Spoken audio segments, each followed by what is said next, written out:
And it's also a game the Chicago Bears need.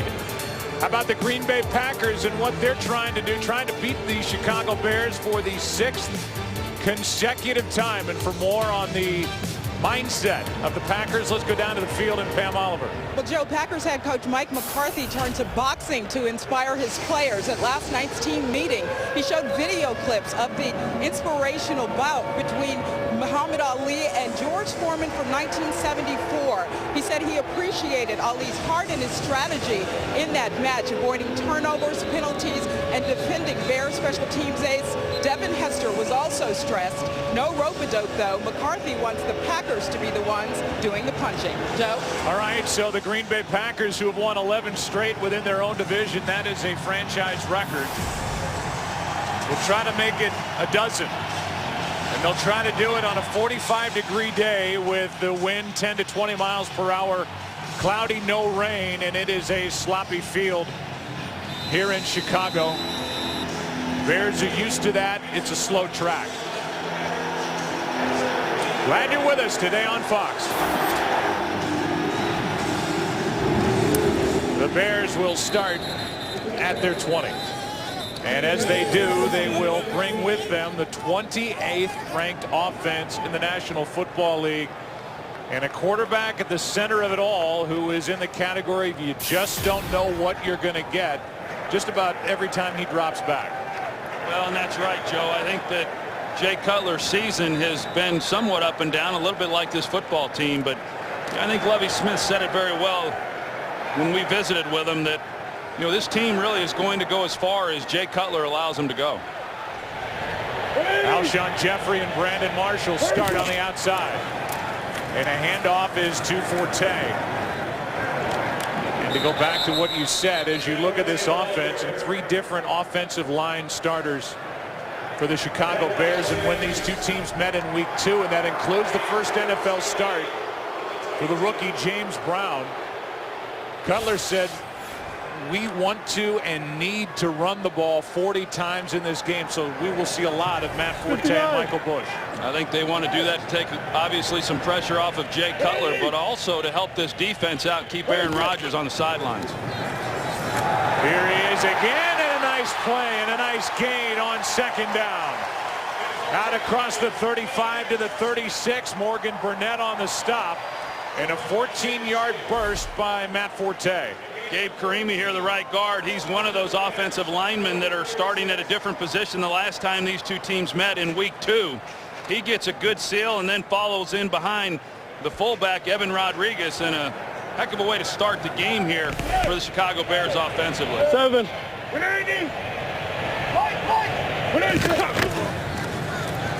3 in a row. Forte, left side. Nice gain on first down out to the 40, got 4. And we'll look at this defense. Tramon Williams made that stop. They play a 3-4. They've added to their depth up front by activating Jordan Miller to help out. They're a bit banged up. At the linebacker level, they're thrilled to get, obviously, Clay Matthews back, who missed 4 games with a bad hamstring. Well, Clay Matthews, the last time these two teams met, he had 3.5 sacks and clearly was a disruptive force and has been throughout his career for the Packers. They welcome him back here today. 4 straight runs. Forte tries the right side for the first time and lowers his shoulder as he picks up a first down. Brad Jones on the stop, but he had to suffer a hit from number 22 to bring him down. Another excellent block by the fullback, Evan Rodriguez, right there. You see him, he just launches M.D. Jennings. And Matt Forte finishes that run. So Evan Rodriguez out of the 2-back set as he goes to the ground there in the huddle. But starts this series off with 2 very nice blocks, springing 50. Matt Forte. 180. Armando Allen now in a tailback. And he gets it. That's 5 straight runs. And Armando Allen takes it into Green Bay territory. The first-year player out of Notre Dame gains 3. Well, I think if you look at Green Bay defensively, they struggled early in the year stopping the run. They went through a stretch there, Joe, where they were doing a much better job, and Dom Capers was happy about that. But in recent weeks, they have struggled. Of course, when you give up the kind of yardage they gave up to Adrian Peterson and the Minnesota Vikings. Those are going to skew the numbers a little bit, but I think a lot of these defensive coordinators around the league feel that the run game in and of itself won't get them beat, that they just don't want to give up the big plays. On second down, first throw, and who else? Brandon Marshall to the 40. A 10-yard completion on the first throw of the day from Jay Cutler.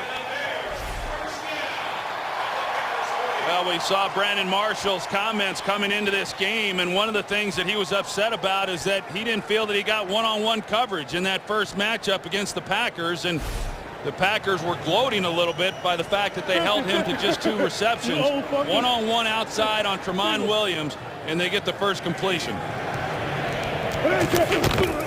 First down at the 40. Here's Forte, a lot of room, and Matt Forte to the 30. A.J. Hawk on the stop, a gain of 9. Well, M.D. Jennings comes up in the hole, but Matt Forte puts a nice move on him as he comes up to make the play. You're going to see M.D. Jennings here. We saw the block that Evan Rodriguez made on him a few moments ago, but that's just a poor job on M.D. Jennings' part. Of course, Matt Forte, he's excellent in the open field, but M.D. Jennings has missed tackles this season on a number of occasions. Devin Hester at the top of the screen on 2nd and 1. It's Forte, and he is tripped up.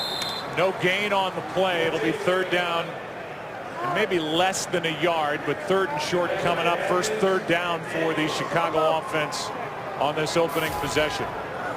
And Lovie Smith has got to be awfully pleased with what he's seeing here by this offense to start this possession, to be able to control the ball, control time off the clock, and methodically move it the way that they have. Yeah, good. Ice it. Ice. 180.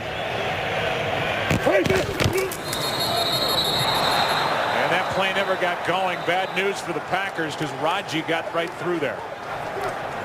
False start, snap infraction, number 63, offense. 5-yard penalty, still 3rd down. And that's why, because the guy across from him, Garza, with a snap infraction, makes it 3rd down and 6. You see that movement right there, just enough. And that's what drew the penalty. So now for the Bears, 3rd and 1, and now looking at a 3rd and 6. So does that change it for Chicago from a run to a pass as Cutler starts in the shotgun? Pass is broken up. Alshon Jeffrey, the intended receiver, and Shields got in there and knocked it away. Well, Alshon Jeffrey, he could have worked back to Jay Cutler and helped secure this catch. See how he waits on the ball. And because of that, Sam Shields, as the defensive back, he then drives on it, and he's able to make it incomplete. Now, even if Alshon Jeffrey was able to make that catch, he was short of the 1st down. So either way, they were not going to pick up the 1st. This probably is in the range for Robbie Gould, one of the best and most accurate kickers in NFL history, as Podlish hits it. A nice job as it's down inside the 5 near the 2. Patrick Manley, the center who started that play, was down there and kept it alive. But now with Olindo Mare on the active roster, and Manley kept it out. No field goal, but an effective punt. Packers have it, no score. Well, that was a big 5-yard infraction on Roberto Garza on 3rd down and inches. It made it 3rd and 6. The incomplete pass. No Robbie Gould. Olindo Mare and the Bears pass on a 53-yard try. And now Aaron Rodgers takes over at the 2. And this will move it back to the 1 as Barkley. False start, number 67, offense. Half the distance to the goal.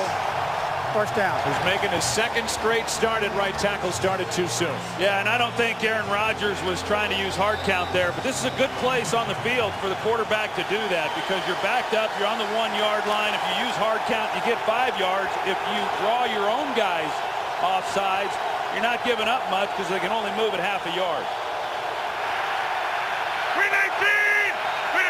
John Kuhn in the backfield, quick throw, and the pass gives him a little breathing room. James Jones on the right side. Well, you know that Don Barclay is starting at right tackle for the second straight week. He's played a game and a half out there, and they like him enough to move T.J. Lang, who's back off the injured ankle, back to his more comfortable spot at left guard. Remember, Ryan Grant is back in the lineup, and they've got kind of a three-headed attack at running back for Green Bay, with Green and Dewan Harris, the other two. Up back, Kuhn gets it, and a Pro Bowler from a year ago for his work on special teams out to the 10. We highlight 4 guys defensively for the Chicago Bears, and this, as you said, is a defense that is predicated on getting takeaways, something they have not done. With only 7 over their last 5 games, they're 1-4 during those games. Well, and they're without some key guys. You'll hear this afternoon, of course, Urlacher out, but they're also without Geno Hayes and a guy who I especially like, defensive tackle Henry Melton. Here is Rodgers out to his right. He cuts upfield, has a first down, and that's what the Packers were hoping for, as this drive basically started at the 1. He went around Corey Wooten to pick it up as he ran it for 6 yards, and that's the danger when you face Aaron Rodgers. You know, when you're backed up the way that Green Bay was to start this possession, you know, the first thing on your mind as an offense is just pick up 1 first down and try to give that punter just a little bit of room to work with. And so for the Packers, even after the first penalty, to be able to get the first down there was nice. Hand off to Green. Nice run. Spun off a tackle after hitting Nick Roach first, a gain of 6. Second down and 4, and the Packers now, with a little more breathing room, will try and hurry it up. They go into their hurry up, something that they're clearly very good at, and something that Aaron Rodgers likes to run. Where do you go? Where do you go? They fake the handoff. The pass is almost picked off. It was behind Randall Cobb, and that got the fans out of their seats here at Soldier Field, as it almost was intercepted. Roach and Briggs were in there defending. That's Roach, who's now the starting middle linebacker, and there's Briggs, who had a chance at coming away with the pick. Bad throw. Yeah, Rodgers was just hoping that Randall Cobb would settle down and not try to get up the field. Aaron Rodgers trying to protect him with that throw. And fortunate it was not intercepted. Third down and 4. Pass is to the sideline, incomplete. Jennings, the intended receiver. It's 4th down.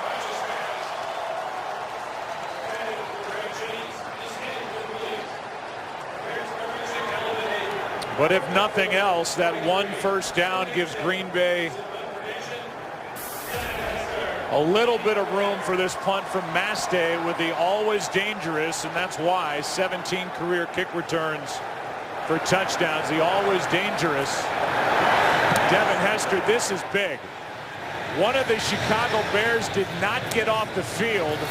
It's going to be a 5-yard penalty, and that would be enough for a first down.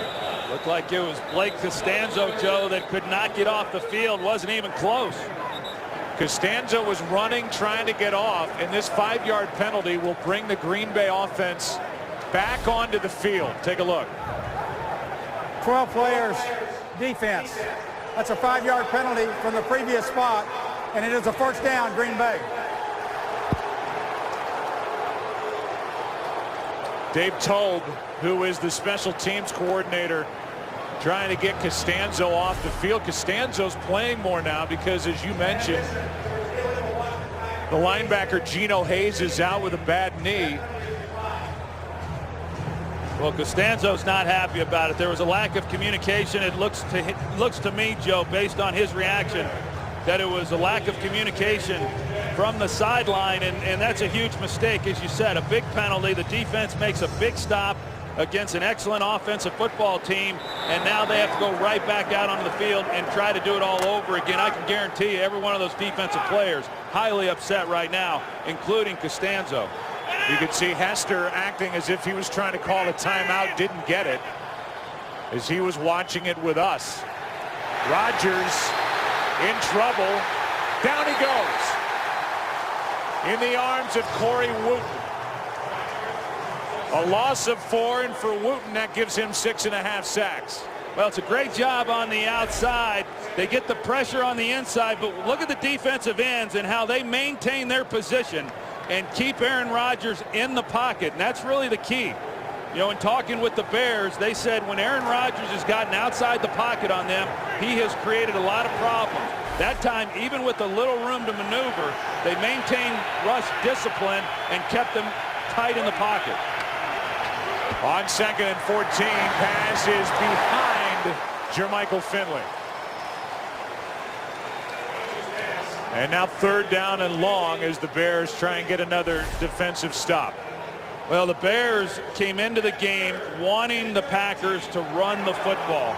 You know, Lovie Smith said, hey, we have to make them run the ball against us. And so the Bears have been playing coverage on virtually every single snap.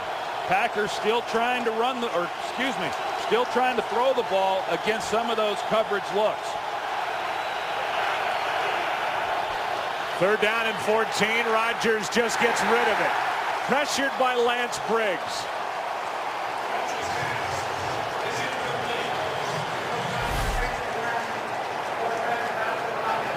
Lance Briggs, he's able to just shoot the gap. Nobody there. Barclay, he's out trying to take care of Julius Peppers. Not sure if Kuhn maybe should have helped pick that up. Nevertheless, Briggs is free, and a good job there on a 3-and-out after that penalty on the punt. State just got it away. And this is Hester backing up at the 25. Room to run. Mastay makes the tackle. Joe Anderson almost got in there to block the punt. Devin Hester with a 24-yard return. Tobe was upset earlier. Happy with that return. Bears have it, no score in Chicago. Rainy day in Chicago. It was rainy all day yesterday, but the weather, all in all, here for the middle of December is as good as you could hope for. Forte had 6 carries for 37 yards on the opening drive. Now he's got 7 carries on the day for 38 as he gains 1. Eric Walden on the tackle, and Lovie Smith came here, former defensive coordinator for a Super Bowl champion in St. Louis, and you thought defense, defense, defense.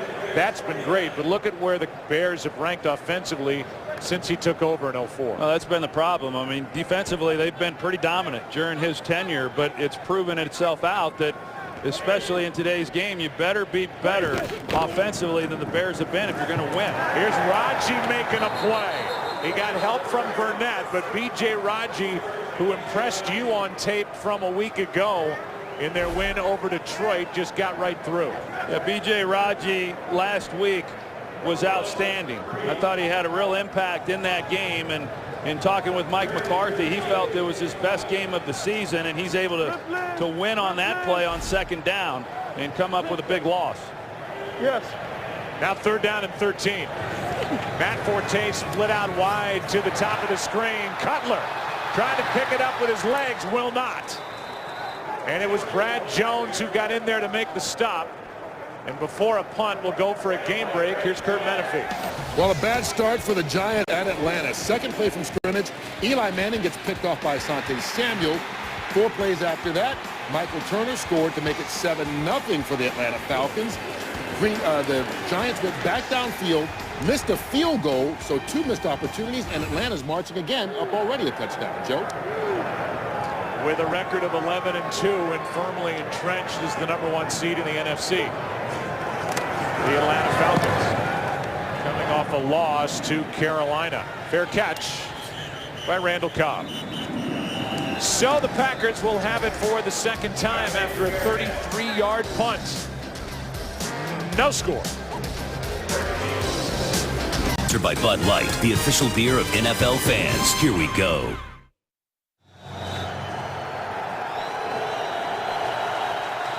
Jay Cutler talking about it with the offensive group on the sideline as Aaron Rodgers, who completed his first pass, but missed on his next 4, hands it off to Green.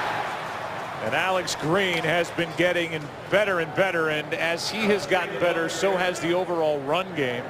Over the last 5 for the Packers, it's become more of a weapon, and they were good against Detroit last week. Yes, they were, and you're right. Alex Green has, he's learned to be a little bit more patient, as he's gotten more playing time.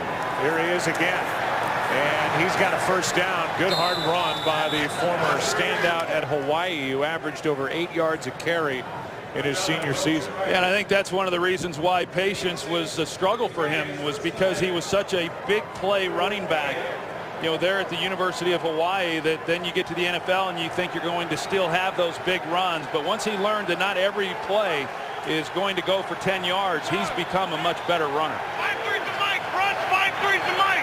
Rush. Rush it. Ready to go. Delayed handoff 3 in a row. Green, who really is lowering his shoulder. He bangs into the body of Nick Roach. Adonijay there as well, a gain of 3, and there's a lot on Nick Roach. Obviously no Brian Urlacher, and as Aaron Rodgers told us, Brian knows a lot of our calls, so there's a lot of cat and mouse when Rodgers is facing off with Urlacher, but the pressures now is on 53. 2nd and 7.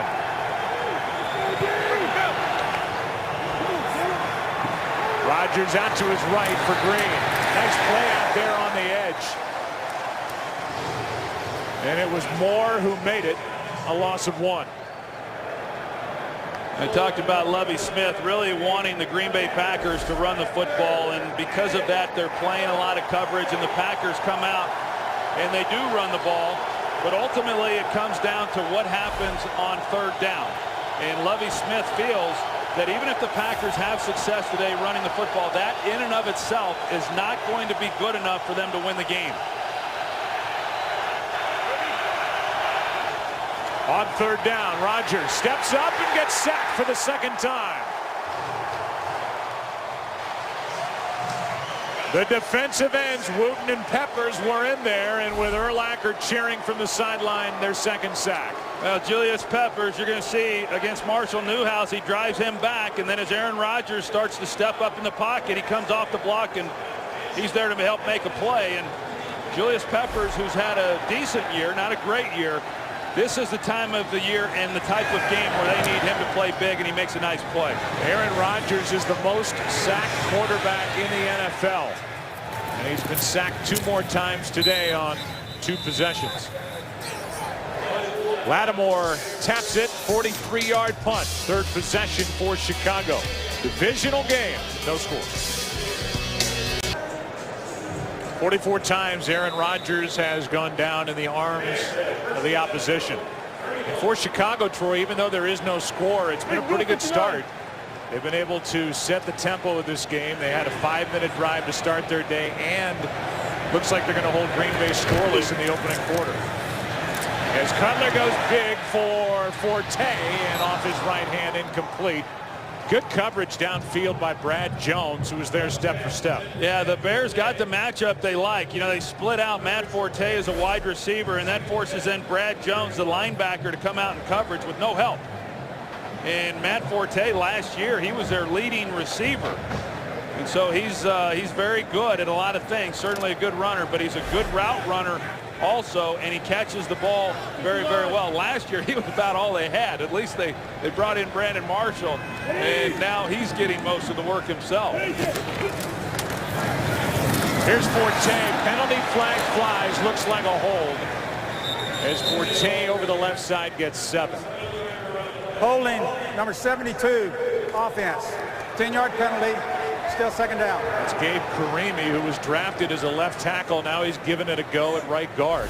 Yeah, it's been a struggle for him. He's right here at right guard, and you said it. He was a left tackle in college at Wisconsin. He played with offensive coordinator Mike Tice's son, who was a quarterback there at Wisconsin, and so they were very familiar with him. Mike Tice said we knew he was going to play right tackle when we drafted him.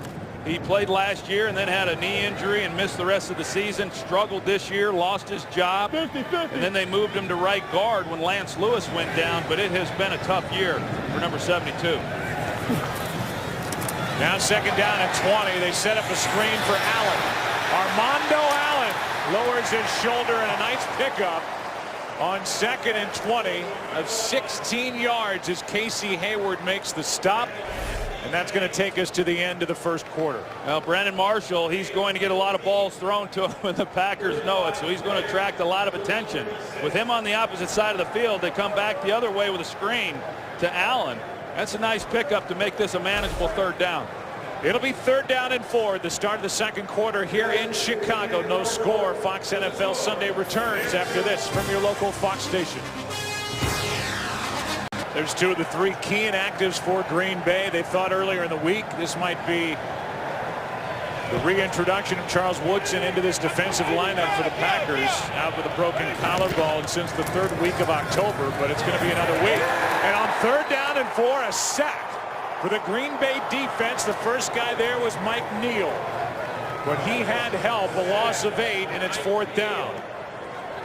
So along that left side of the offensive line, you see the moves here, and Clay Matthews then coming underneath, but they get the pressure, the twist up front, and Clay Matthews is able to shoot the gap and get to Jay Cutler. So another excellent stop by the defense for the Green Bay Packers. 2 possessions ago, the Bears started on the Packers' 45-yard line and came away with nothing on that drive. I think Green Bay's not happy to have Clay Matthews back as Cobb gets hit along the sideline, and a late flag comes in after a 7-yard return. This Green Bay defense had only 2 sacks over their last 3 games. During the return, holding number 24, receiving team. 10-yard penalty, 1st down, timeout. They get Jared Bush for a hold on the return. So some of that good field position gone for Green Bay. They have it for the 3rd time, no score. Matthews, welcome back. 4 weeks off, bad hamstring. He says he's full speed. The Bears would probably agree. 319! 319! 3rd possession, and it's play action. Rodgers over the middle. What a good throw. And he hits the guy who's become his favorite target, Randall Cobb. Good for 30 yards. DJ Moore, it looked like he was the one in coverage. He peeked to the inside just enough. Sure enough, when he looks inside, he loses him. He loses Randall Cobb, but he looked into the backfield. That's that 2-deep look by the safeties. That's the area of the field that you have to exploit. The Packers have had a hard time doing that in recent weeks. Here's Alex Green, tried the right side, now ends up over the middle. Gets hit by Briggs. Peppers was in on it, and it was Wooten who forced him back toward the middle of the field, a gain of 2. What did Lovie Smith tell us? He said Aaron Rodgers is a good quarterback when he's in the pocket. He's an MVP when he's outside of it, as he completes to Finley, and Finley is marked down a yard shy of a 1st down. Well, we saw Randall Cobb get to the middle of the field, and if you're a Packers fan, you're probably tired of watching, hearing, and reading about all the 2-deep looks that the Packers have been getting. Here's a ball that's batted back into the arms of Rodgers. There's a flag down, and that's because the Packers had too many on the field. Rodgers tried to hurry it up, and he messed up his own sideline. 3 guys came on, 3 guys tried to get off, and they couldn't. 12 men in the offense. That penalty is declined. It's 4th down. It was Grant, Crabtree, and Kuhn trying to get off. The Bears decline the penalty, which means it's 4th down. And that makes all the sense in the world instead of giving Rodgers another crack at a 3rd down. But the Green Bay Packers are going to go for it anyway on 4th and 2. Well, Walt Anderson was wrong on that call. They actually had 14 men on the field, Joe. So here we go, 4th and 2. Packers 2 for 7 on 4th down this year.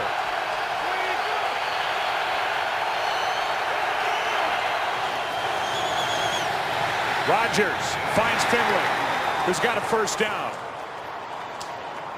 Jermichael Finley, who had some words during the week about the Bears defense, and Urlacher is good for a 4th down catch. Well, you see the route there by Jermichael Finley, but Aaron Rodgers was actually working to his left, and normally, you know, with a drop that shallow, if you get any kind of pressure inside, you're not able to get to your 2nd or 3rd receiver, but yet The offensive line does a good job up front. Rodgers is patient, and they pick up the first down to Finley. On first down, ground game, it's Green. And you got to like the way he's come out running today as he spins his way to the 25. And just to finish, Jermichael Finley said during the week, Urlacher, who's out with a bad hamstring, is at the end of his career right now. He's playing a little slow out there. Putting another guy in might help them a little. Briggs then countered with, Finley's an idiot. Urlacher then said, wasn't it you who hurt your knee back in 2010 and the Green Bay Packers went on to win the Super Bowl? So there's been a lot of back and forth leading into what has so far been a defensive struggle between these two. 2nd down and 6, and that's batted away. Incomplete pass, 3rd and 6, trying to get it to Green. I just wonder how Lance Briggs really felt about it. Idiot pretty much says it all. I mean, once that comes out, there's no ambiguity as DJ Moore got up and knocked it away. Another big 3rd down here for the Chicago Bears defensively. If they're able to make a stop, they force Mason Crosby to come out and try a field goal attempt, and he's improved. He's gotten a little bit better from the midseason slump he was in earlier.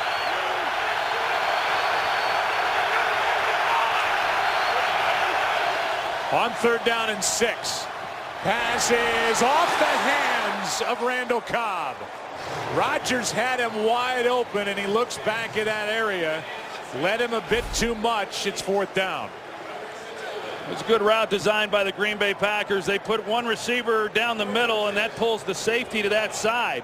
Mr. Michael Finley, and that opens up a lane to Randall Cobb, and they just miss him. And Aaron Rodgers, normally picks that apart, and a ball that just got away from him enough to be incomplete. 43-yard try, and Crosby's not close.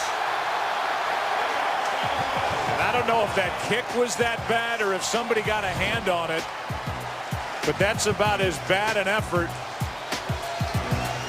as you'll see. His rough year continues. Still no score.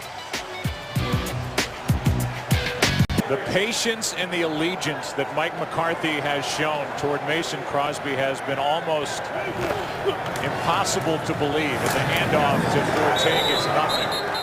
We were there in the game in Detroit a month ago, and you thought, well, there's no way he survives this week. That was the game. And Greg Jennings was trying to cheer him up on the sideline. He's missed a field goal now in 8 straight when he's attempted a field goal, and it's just to the point where in tight games that the Packers are playing, with the weather being as bad as you would expect, Green Bay shooting for a number 2 seed potentially, they're going to have to bring in guys to at least look at. Aren't you shocked he's still getting the call? It's 2nd and 10 now for Cutler, who gets hit, finds Marshall, and Marshall takes A.J. Hawk on a ride toward the 1st down marker.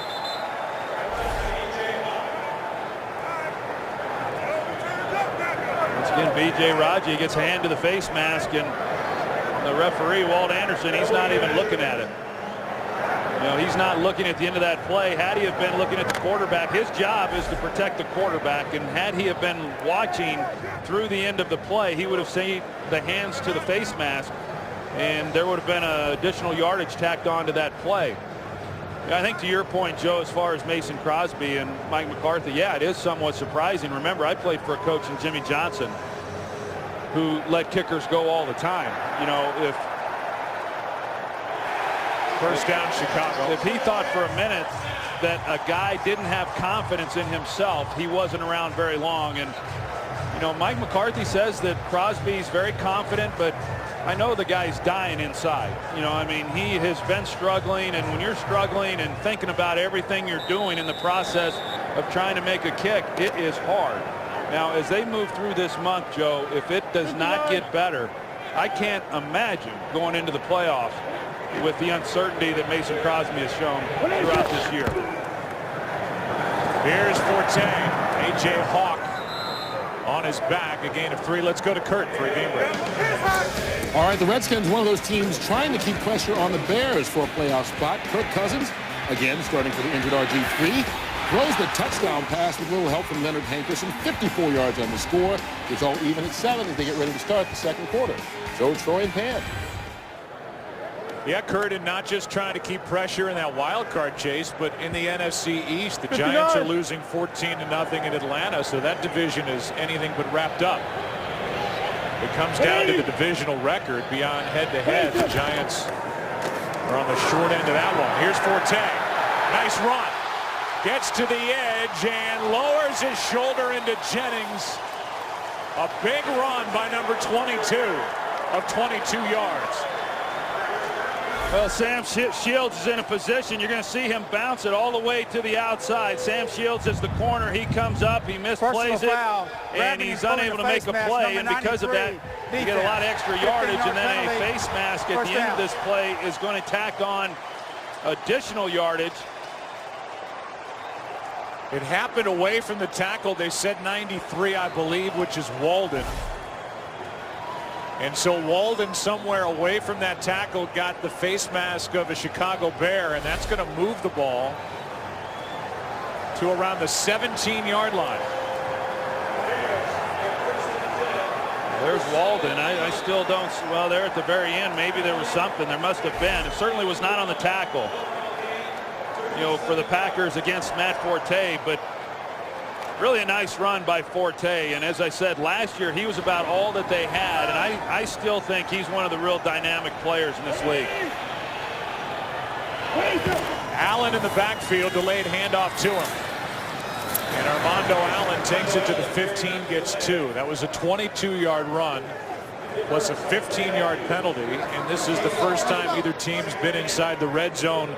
The Bears are the number 17 red zone team in the NFL. 53% of the time they get it into the end zone when they're inside the 20. And the Packers defensively have not been good this year in the red zone, and these are what these games come down to. You know, the Bears have had pretty good field position here in this first half, have not come away with anything. The Packers have done a nice job, but now on this drive, it's important for the Bears that they come away with more than a field goal. Cutler over the middle, hits Marshall. And Marshall stays on his feet for the touchdown.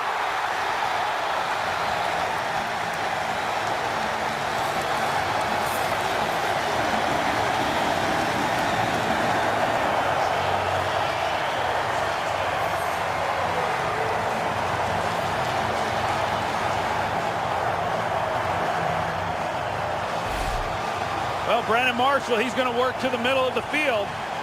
And then it's just poor tackling after the catch. Brad Jones misplays it. Casey Hayward gets stiff-armed. He can't make a play. And Brandon Marshall's able to take it in for a touchdown. But poor tackling once again. That should have been just a completion and a tackle instead of a touchdown. And it's a 15-yard touchdown as Olindo Mare knocks through the extra point. Brandon Marshall, what a year.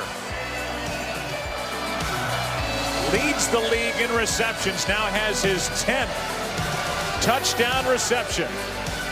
Time to talk on the Green Bay side. They're down 7.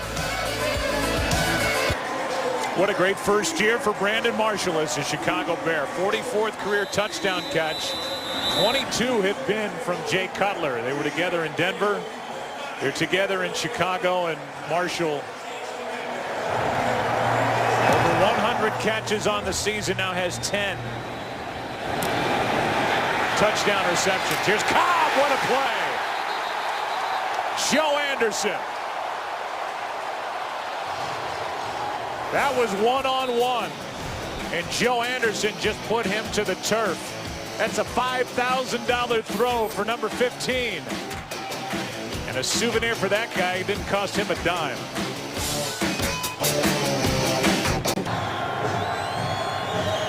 Brandon Marshall has the game's only points. 4th Packer possession. 3 of them have started inside their own 15.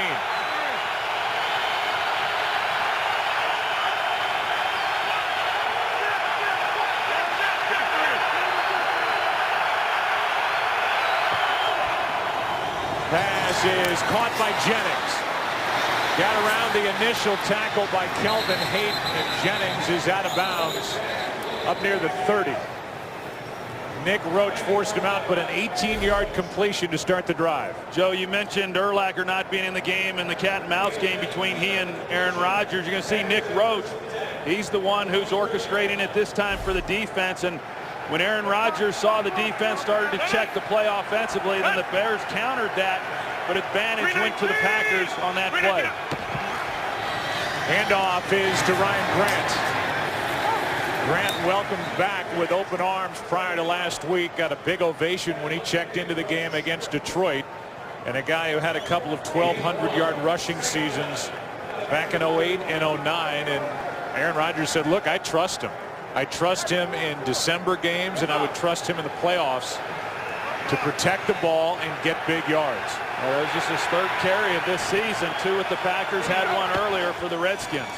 They give it to him here on 2nd and 9, and Grant up to the 34 gets 3, so 3rd down coming up. Yeah, hard to believe that Ryan Grant was the team's last 1,000-yard rusher back in 2009. Had the injury back in 2010 that cost him the season, and when the team went on and made it to the Super Bowl, played last year, got over 500 yards rushing, but they failed to re-sign him. But they're sure glad to have him back now with all the injuries they've had themselves. 3rd down and 6, a blitz. Rodgers gets to the outside, throws for Cobb. What a catch! Randall Cobb with a great adjustment and a beautiful catch by number 18 along the sideline. Well, it was a great catch, but it was also a great throw, Joe. And you're going to see he gets both feet inbounds, as best I could tell when it happened in real time. Sure does. But as Aaron Rodgers gets outside the pocket, he has to throw this ball on the outside because of the safety coming over the top, Major Wright. If he had led him to make it an easier catch, Major Wright probably then makes a play on the ball. He has to lead him to the sideline and hope that Cobb can readjust. He does and makes a spectacular catch. 31 yards on 3rd and 6. Handoff is to Grant, nowhere to go. Back to the line of scrimmage. Can we go back to that route by Randall Cobb? Well, you're going to see the pressure that Aaron Rodgers puts on a defense because he gets outside the pocket. I mean, there was an out and up route, and then he gives him the hand. But it was pretty good coverage. DJ Moore is in a good position. Major Wright coming over the top. And there really wasn't anything the Bears should have done differently. You see Rod Marinelli highly upset. That was just 2 players making a great play. A great throw and then an outstanding catch by Randall Cobb. 319! 2nd down and 10. They fake it to Grant. Finley gets a big hit. Got popped by Lance Briggs. A gain of 6. Tillman was out there with Briggs, and so now more manageable 3rd down, but you're back in that area now where you have to consider it a test for Mason Crosby if the Green Bay Packers don't pick it up. Right now you're looking at roughly a 48-yard try. Yeah, you know, Mike McCarthy says he makes these determinations, you know, before the game or before the plays come about. So I'm sure in his mind he already knows whether they're going to go for it on 4th down or whether they would settle for an attempt. 3rd down and 4. This is Jones. Hit in stride for the touchdown.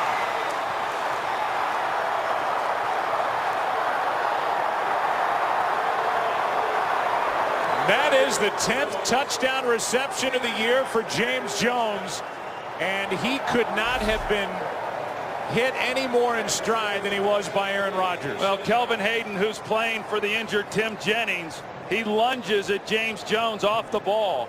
And one of the few times in this game that the Bears have not given their outside corners help with the safeties, it's one-on-one.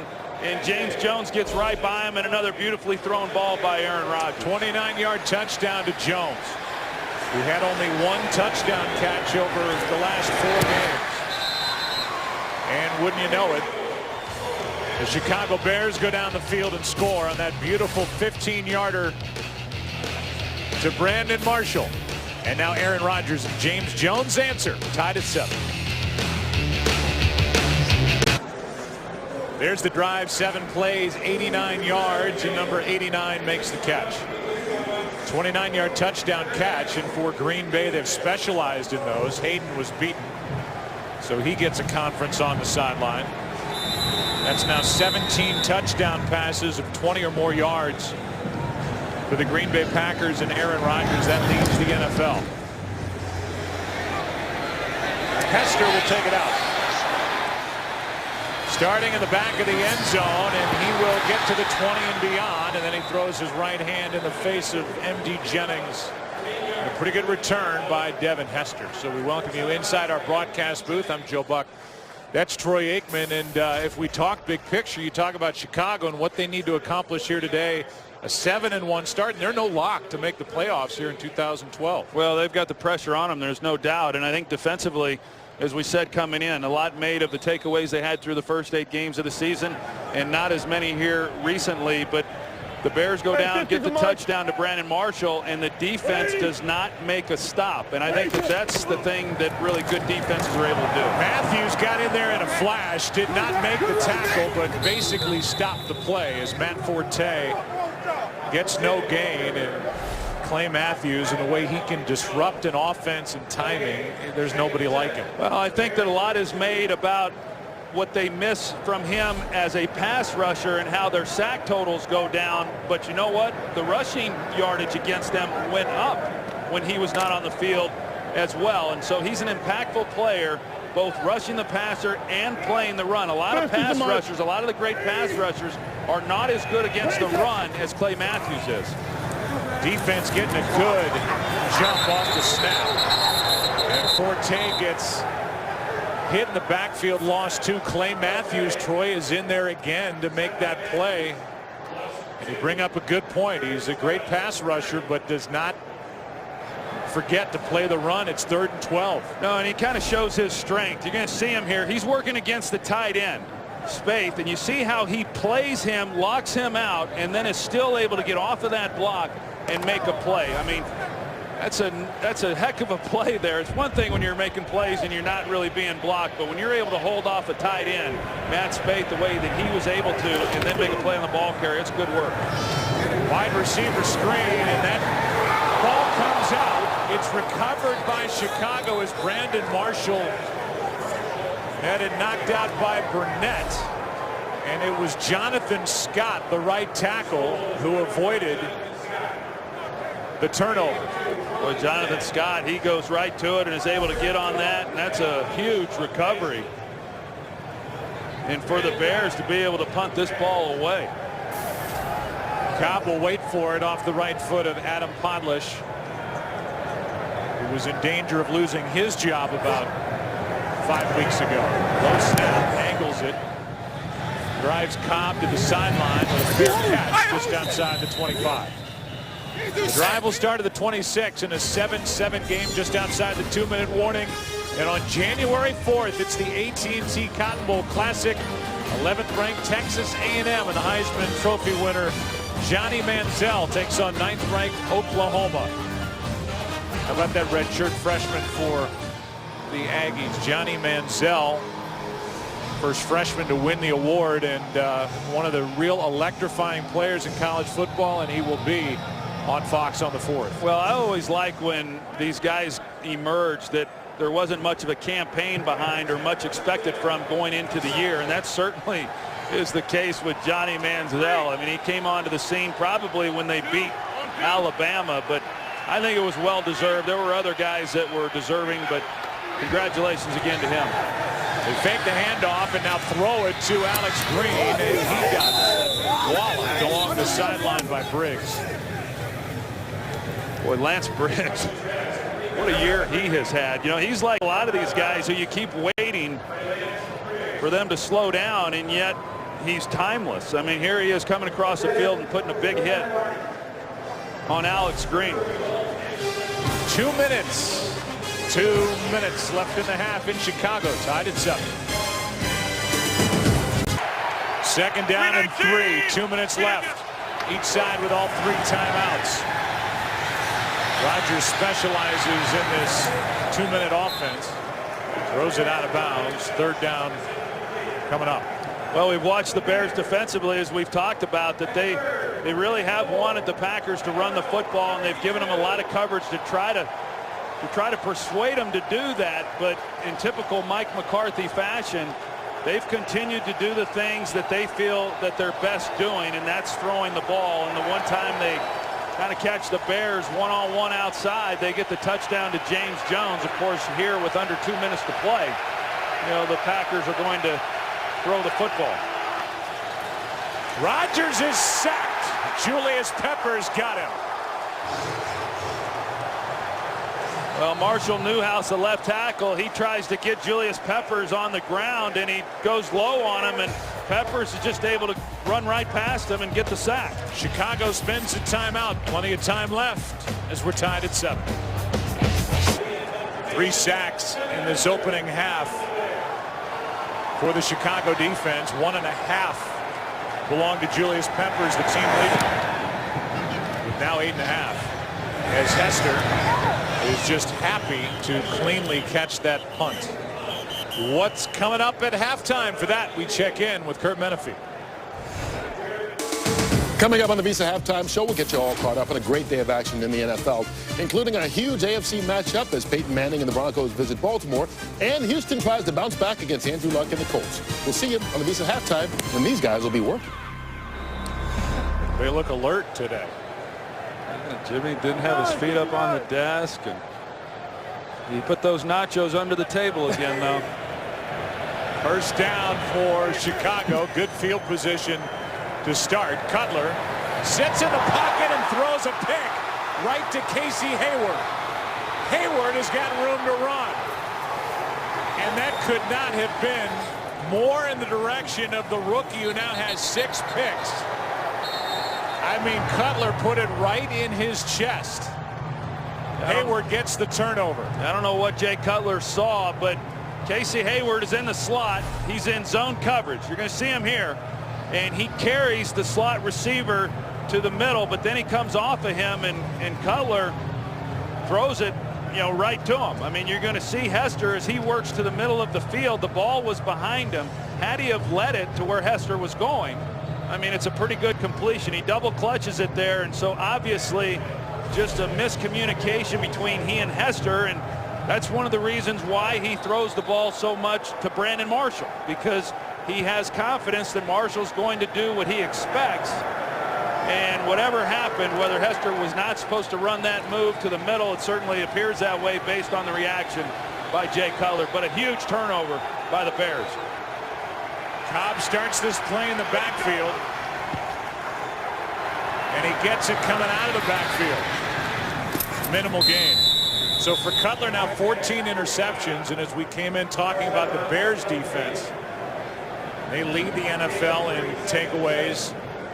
They lead the NFL in interceptions. It's the Green Bay defense that comes away with the first takeaway of the game, and it's 6 interceptions for a rookie who has really blossomed since the Packers lost Woodson to the broken collarbone. Not playing as much on the outside. He kind of gave up that job to Devon House a few weeks ago, but he is still the inside guy, and he's had an excellent season as a rookie. Played a lot more than they anticipated when this season began. 2nd and 7. Pass is out of the reach of Green. So now 3rd and 7. The last time we were talking about 4th down, and they're well within field goal range, Aaron Rodgers probably said 4th down, forget it. He got a 3rd down touchdown completion to James Jones. Now he's faced with a 3rd and 7 from the 23.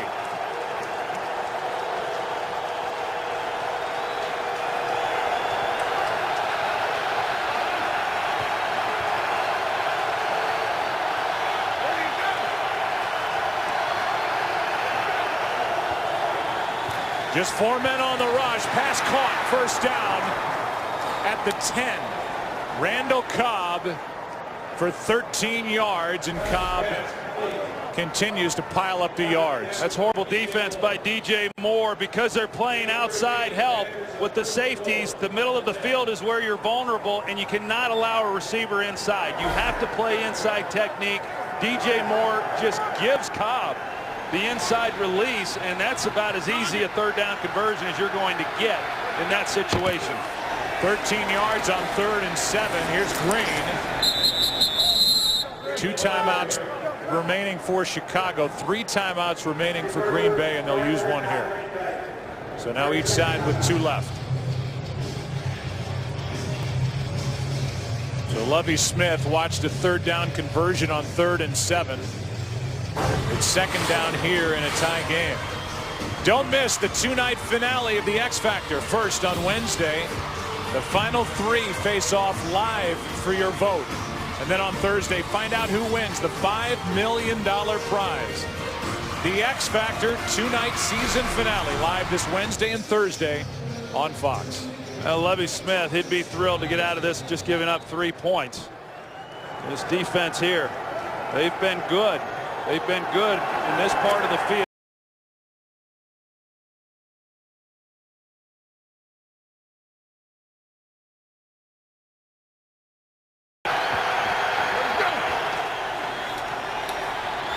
Rodgers for Jones for the touchdown. His second of the day. And Aaron Rodgers now with 31 touchdown throws on the season. Cutler shaking his head as his interception leads to potentially 7 points before half. Well, DJ Moore, he's cluing in on the quarterback. He's watching Aaron Rodgers, and while he's doing that, James Jones is cutting across his face and scoring another touchdown. James Jones, talk about guys who have had nice seasons. He's really come on this year. 11 touchdown catches, 2 today for Jones. And penalty flags on the snap. It's against Chicago for coming across too early, so it's 14-7. Offsides, number 91, defense. That penalty will be enforced on the kickoff. The try is good. So we'll go back to the interception by Casey Hayward. Well, obviously a huge turnover, and you know the defense does a good job. They get off the field, they give the ball back to their offense with a chance to try to come away with some points before the end of the half. Instead, the interception gives the ball to Green Bay with excellent field position, and they capitalize with a touchdown of their own. Enough protection for Aaron Rodgers as he celebrates with T.J. Lang. And with 28 seconds left and 2 timeouts, be interesting to see what the Bears do here, and a lot may depend on the return upcoming from Devin Hester. Well, Aaron Rodgers, when we visited with him last night, Joe, he said that, you know, even though he's put up pretty good numbers, it's not a defense that he's really enjoyed playing against, you know, this Chicago team, but he has started this one out here in the first half. Statistically playing exceptionally well again. His last 3 games, he's got a quarterback rating against Chicago of just under 120. And he's 8-2, including the playoffs in his career against Lovie Smith's Bears. Let's go down to the field for an injury update. Here's Pam Oliver. Joe, more trouble for the Chicago Bears offensive line. Right tackle Jonathan Scott, I just saw him going early into the locker room. He has a hamstring injury and he's questionable. Back to you. So now, as they have Scott, who was making his 4th start at right tackle, out with a hamstring injury, now Karimi shifts back out to right tackle. And Chris Spencer, who had missed 2 games with a knee injury, is in at right guard. So more trouble up front protecting Cutler, who finds Forte out to the 29-yard line, but the clock will continue to wind, and looks like we're headed for a 7-point game at the half, and that won't sit well with the fans here in Chicago. Now here the Bears come into this game with 4 different offensive line combinations in the last 4 weeks, and now they've got their 5th change here, and with the changes that have had to have occurred here because of the injuries. The injury to Scott, Karimi shifts back out to tackle, and after a 7-0 lead on the touchdown pass to Brandon Marshall, back-to-back touchdown passes from Aaron Rodgers to James Jones, and the latest one was bobbled by James, but he was able to hang on as he went to the ground to make it a 14-7 game at the half. So the Packers with a chance to wrap up the division here today, and they have their sights set on bigger goals like a number 2 seed in the NFC playoff picture, trying to add to the woes for the Chicago Bears, who started this season 7-1 and come into this game having lost 4 of their last 5. 14-7 Green Bay on top, on the road. We'll come right back to Chicago after this. 14-7 game, Green Bay on top.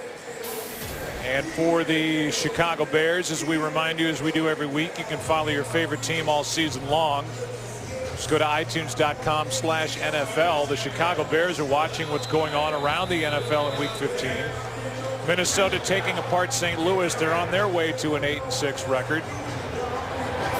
Bears have to win here today to get their 9th win of the season and stay ahead of the pack in that wild card chase. Here's Cobb.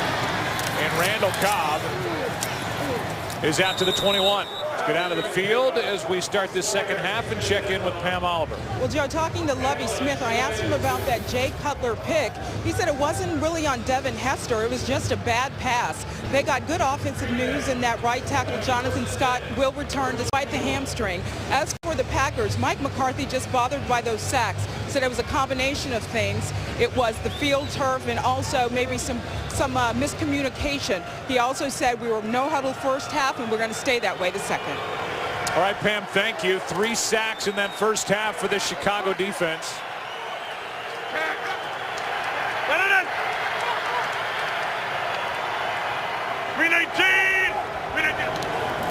DeJuan Harris gets the ball for the first time today. And DeJuan Harris spins his way out across the 40. He's 5'7", 5'8". A free agent pickup, was with Jacksonville last year, and he had a rushing touchdown last week against the Lions. Yeah, he was on the practice squad just 2 weeks ago, and he got his opportunity, as you said, against the Lions. He made the most of it. He makes the most of the run here. He's a little guy. He's very powerful, and they've got some specific things for him that they like, one of which is when he hits it right in the middle of that offensive line. Because of his size, he's very hard to locate for this defensive front. They stick with him right side. Got around 1 tackle as he went by Briggs. A loss of 1. Here's more on DeJuan Harris, who is put together at 203 pounds despite his height. Cut by the Jaguars and the Steelers. Wasn't with the Pittsburgh organization very long at all. Was a car salesman in Jacksonville, Florida. He signed week 13, and now he's got a chance to be a contributor to a playoff team. Well, just another great acquisition by general manager Ted Thompson. And he continues to find those guys that have helped him. Here's Jennings. Jennings on that slant with the catch, good for 8. Kelvin Hayden on the stop to bring up 3rd and short. I mean, coming into the year, they were sure high. The Packers were on Cedric Benson. In fact, earlier in the year, even when Cedric Benson was out because of the injury, Mike McCarthy said that Cedric Benson, in his opinion, would have the biggest impact on this Packers offense. Of course, he's done for the season. And then James Starks, he gets injured. You think about the number of guys that they've had to use at that position, and yet they've gotten enough out of their running game, especially here in recent weeks, to at least make teams think about how they're going to play them. 3rd down and 3, and that's Finley. A catch in traffic for a first down on 3rd and 3. Conte on the stop and a gain of 10, and Aaron Rodgers just fit it right in. Yeah, and this is one of the things that Aaron Rodgers talked about doing in this game with Jermichael Finley. Split him out wide, let him get a matchup. This time they're able to get him on the safety, Chris Conte, and Jermichael Finley comes up with a nice reception. So a first down for Mike McCarthy's team at the 41.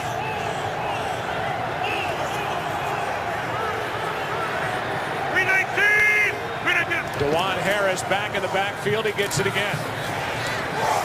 Right into the middle of the defense. He gets 2. I think you have to look at Mike McCarthy, Troy, and appreciate his leadership, the great adaptability with the IR list being added to seemingly every week. They've got 10 guys on there. They're really running a different type offense.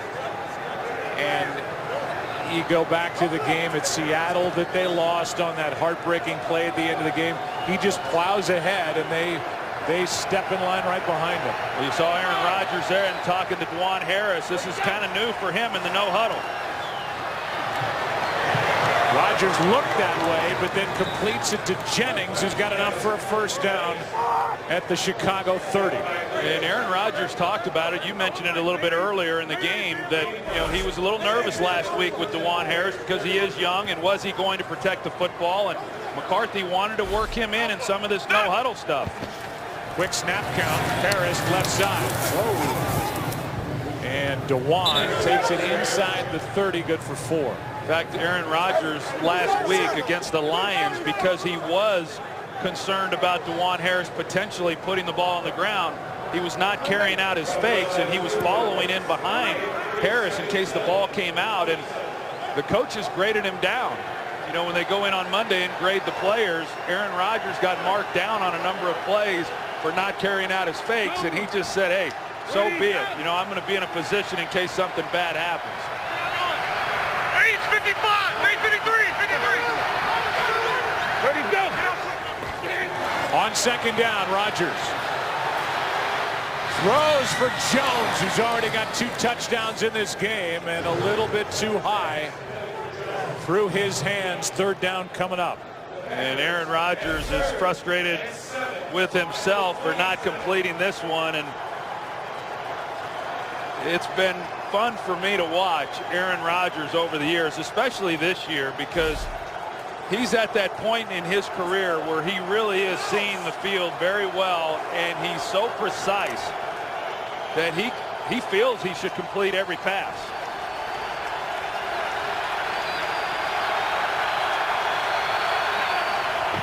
Handoff is to Kuhn. An interesting call on third down and 6, and John Kuhn gets 1. That's it. It's fourth down. And now the decision for Mike McCarthy. Well, it was made. It was made that they're going to go for it. Yeah, it was made there on the third down, and that's why they ran John Kuhn. Yeah, if they were going to settle for the field goal, that would have been a very strange call. They try to sneak one in with him, knowing that if they don't pick it up, they're going to go for it. So they have no confidence in Crosby, nor should they. They pass on a 44-yard try. Rodgers completes it. A first down to Randall Cobb. And if you're Mike McCarthy right now, do you want the right foot of Mason Crosby or the right arm of Aaron Rodgers? And he picks Rodgers, and it works on fourth down. Well, he had either guy. I mean, he had James Jones or he had Randall Cobb, which is where he went. I mean, the Bears did not challenge that at all. Conte was in coverage. That's a mismatch of its own, but he doesn't come up and try to get any kind of hands on Randall Cobb, and that was too easy. The Packers are having their way on third down. And fourth down. And fourth down. Here's Green. Left side, Moore made the play. DJ Moore, who has struggled in coverage, comes up to make a play in run support, a loss of 2. Well, it's a good drive by the Packers. I mean, the way that the first half ended could not have been worse for the Bears, with the interception and then the Packers coming away off of that with a touchdown to take a 7-point lead. Now to get the ball to start this second possession and to move the ball right down the field, even if they ultimately just have to settle for a field goal. It's a big drive for Green Bay to start this second half. Heavy right 30. Heavy right 30.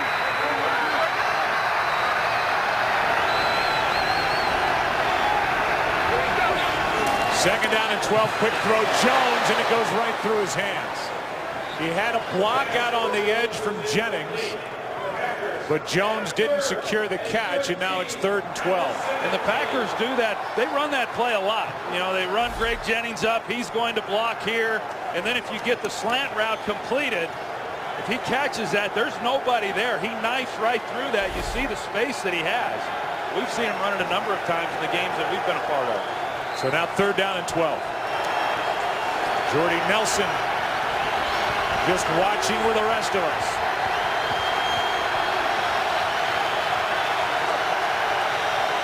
Timeout. Play clock was at 2. Timeout Green Bay. 3rd down and 12 for Aaron Rodgers. Up 7 when we come back. Aaron Rodgers, who's won 5 straight against Chicago, has a quarterback rating of just under 110 in this game, faced with 3rd and 12. Blitz. Packers pick it up, end zone, and incomplete for Finley. But a flag comes in. A late flag, and it will be a pass interference against the Bears.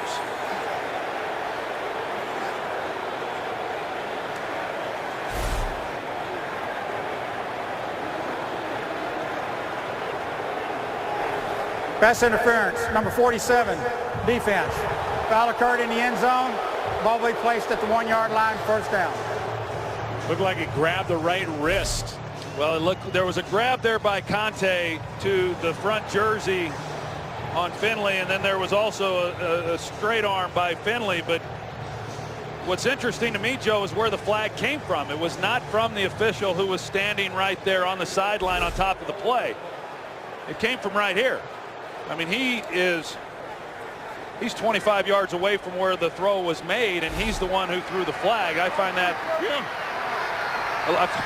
it a little interesting. Well, there was an official right there that did not make the call, and now we'll have a delay of game. Delay of game, offense, 5-yard penalty, still first down. So that moves it back to the 6. What do you think about the Packers on this drive? I mean, first of all, the Bears with the penalty, not able to get off the field and at least potentially give up just 3 points. But they've taken, almost 7 minutes off the clock here to start this possession. Play number 13 of the drive from the 6 on first down. Here's one, caught for the touchdown, number 3. James Jones, what a day he's having. 12 on the year. And that's almost impossible to defend. Well, there's no way. I mean, this ball is put in such a great location. I mean, it's right on the back hip. That's good coverage. Charles Tillman is in a good position. He gets his head turned around late, but he doesn't locate the ball, but that's besides the point. I mean, James Jones knows that he's going to throw it to his back shoulder or behind him. He makes a play, but the ball has to be placed where it was. Great throw. And all 3 touchdowns belong to James Jones. And in case he didn't know it, Jordy Nelson was there to tell him. First career 3-touchdown day for number 89.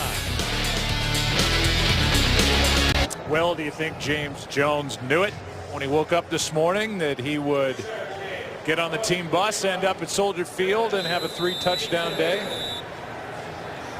Heck if I know, but it's been fun watching it from my perspective. A guy who started out the year great and then has not been as involved here as of late sure has been in this game. Here's Hester on the return. Bears need a jolt. Instead, Hester gets one when he got to the 20. Robert Francois on the tackle.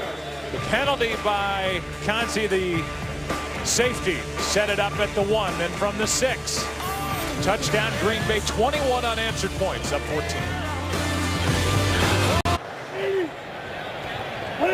Taking over at the 20, the Chicago offense, and they run it with Matt Forte, who, pushes that pile for 4.5 yards. Let's look at the wild card.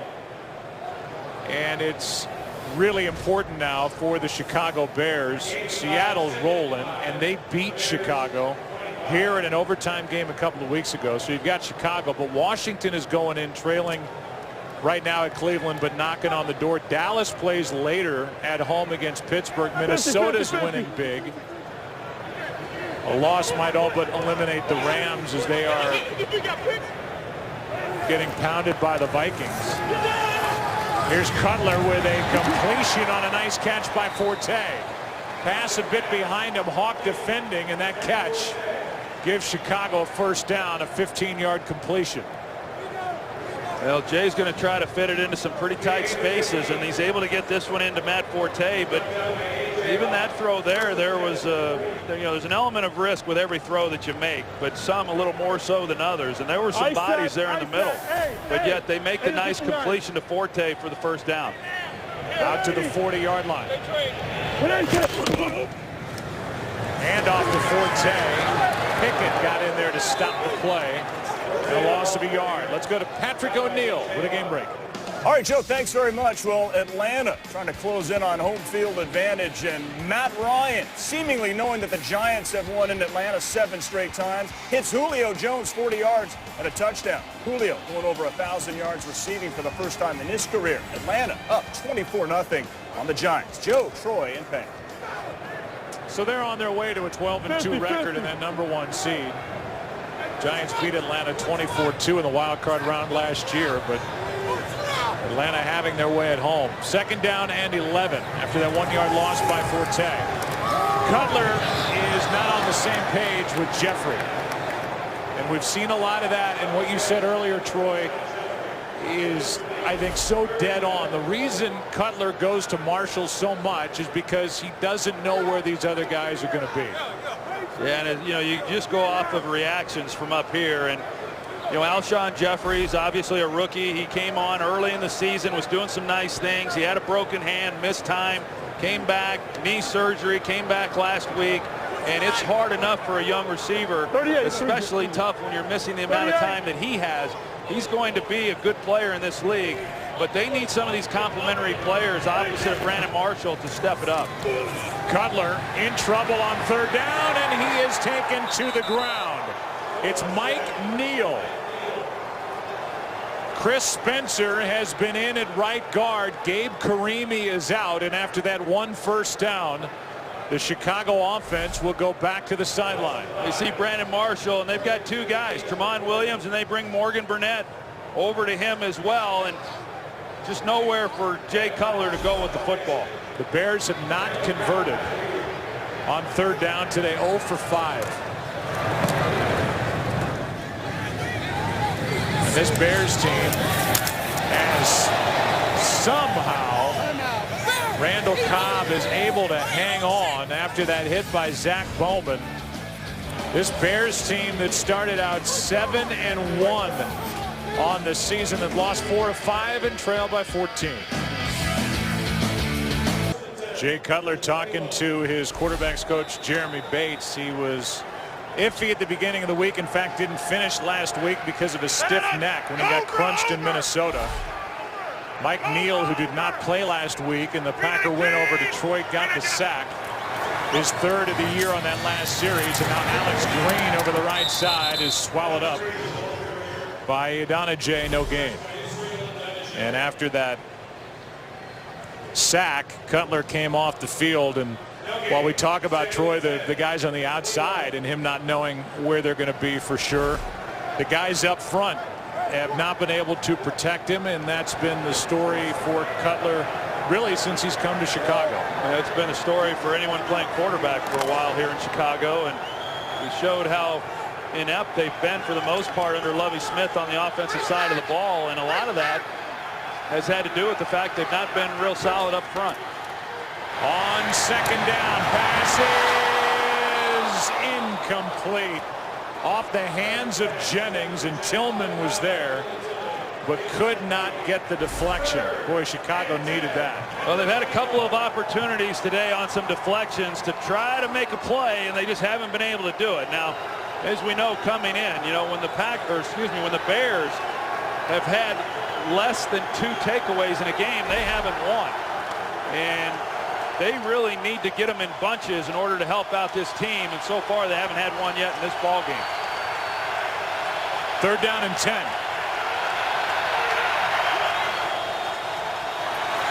Rodgers made the most of it and gets a 1st down to Cobb. And Cobb is out across the 45. And that's just Aaron Rodgers extending a play and making it happen. He ended up back in the pocket.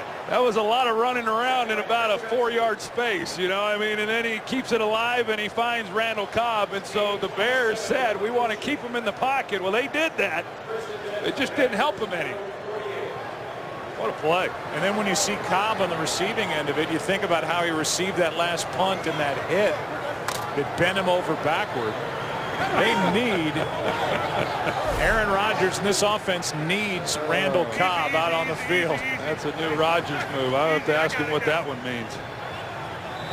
And he needs his 2nd time out. You like all that stuff, don't you? I get a kick out of it, yeah. I like the belt. I like the little touchdown. And now move that he makes. And I like that too. 21-7 in Chicago.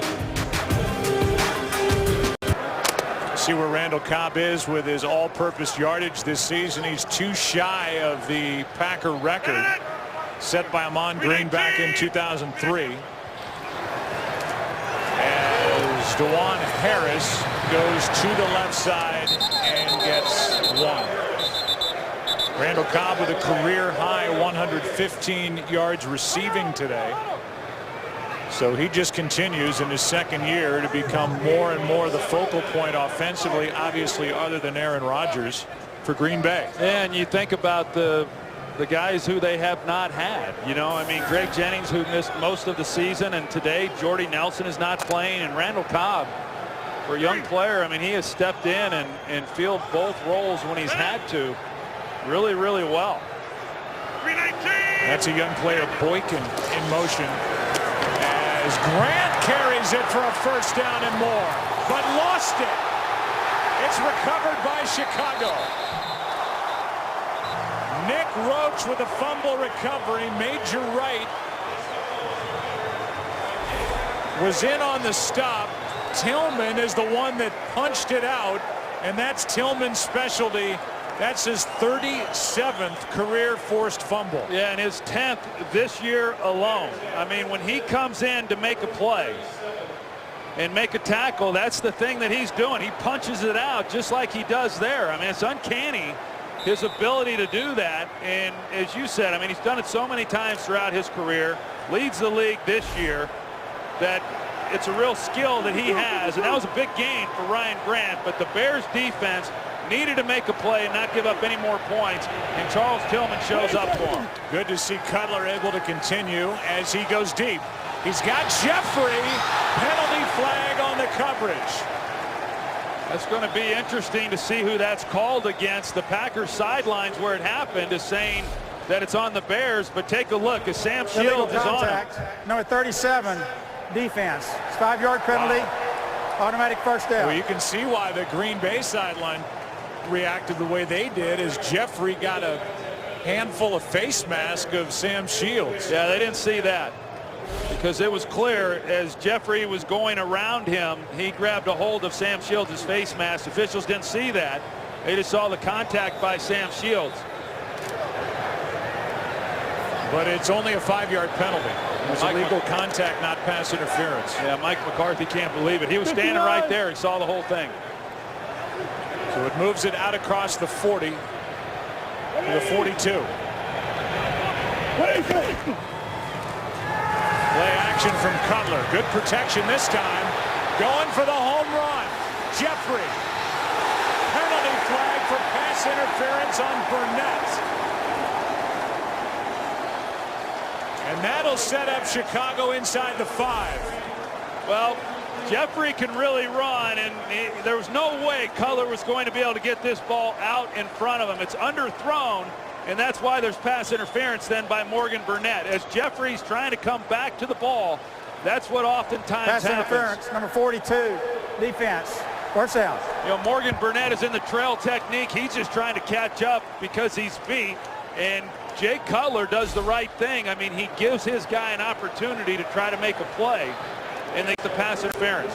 That's the best play they've had all day. Yeah, it is, and they marked it at the 5. It looked like it took place inside the 5, but it's a 53-yard penalty to set up first and goal for an offense that is number 17 in the red zone this season, and they need a touchdown. Points off turnover after the Ryan Grant fumble. And now, with the play clock winding down, Cutler needs the Bears' first timeout. You know, you get a long play like that, and they start that play clock, and you have to know you've got to hurry. They had some time, and they should have been able to get that call off, but things happen a lot quicker when you have the big play down the field, trying to get everybody in the huddle and then get the play called and then to the line of scrimmage, and to call a timeout. You know, that could come back to haunt them. There's the fumble and the force out by Charles Tillman. Just a great play on his part. And then 2 penalties later, I mean, all of a sudden the Bears are right down here on the 5-yard line ready to make come away with some points to tighten this game up. First the illegal contact, and then the clear pass interference as Burnett was just trying to catch up and didn't get his head around. First and goal from the 5. There's Marshall. He's already got one today. Here's Forte. Down to the 2. Under 2.5 to go, third quarter, as Ryan Pickett makes that stop.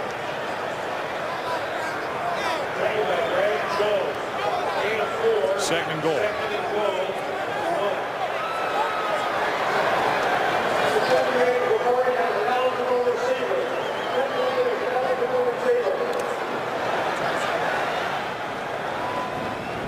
We welcome in a new audience. Second down and goal for Chicago in a game they need.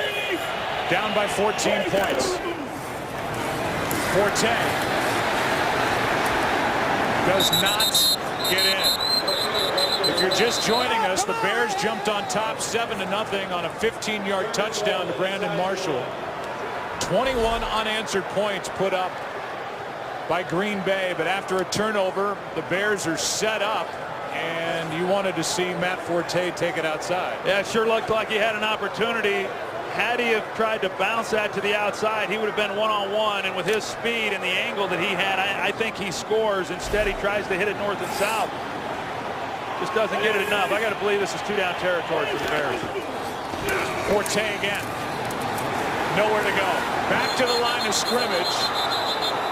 It's fourth down. Down by 14 points.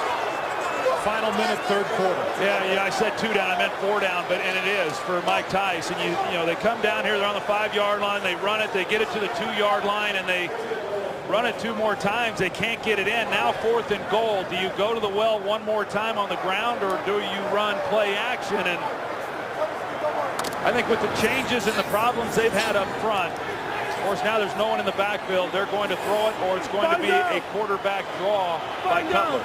It's fourth and goal. Forte at the bottom of the screen. Quick throw. Pass is caught for the touchdown. But a flag, and Alshon Jeffrey may have pushed off. And he has.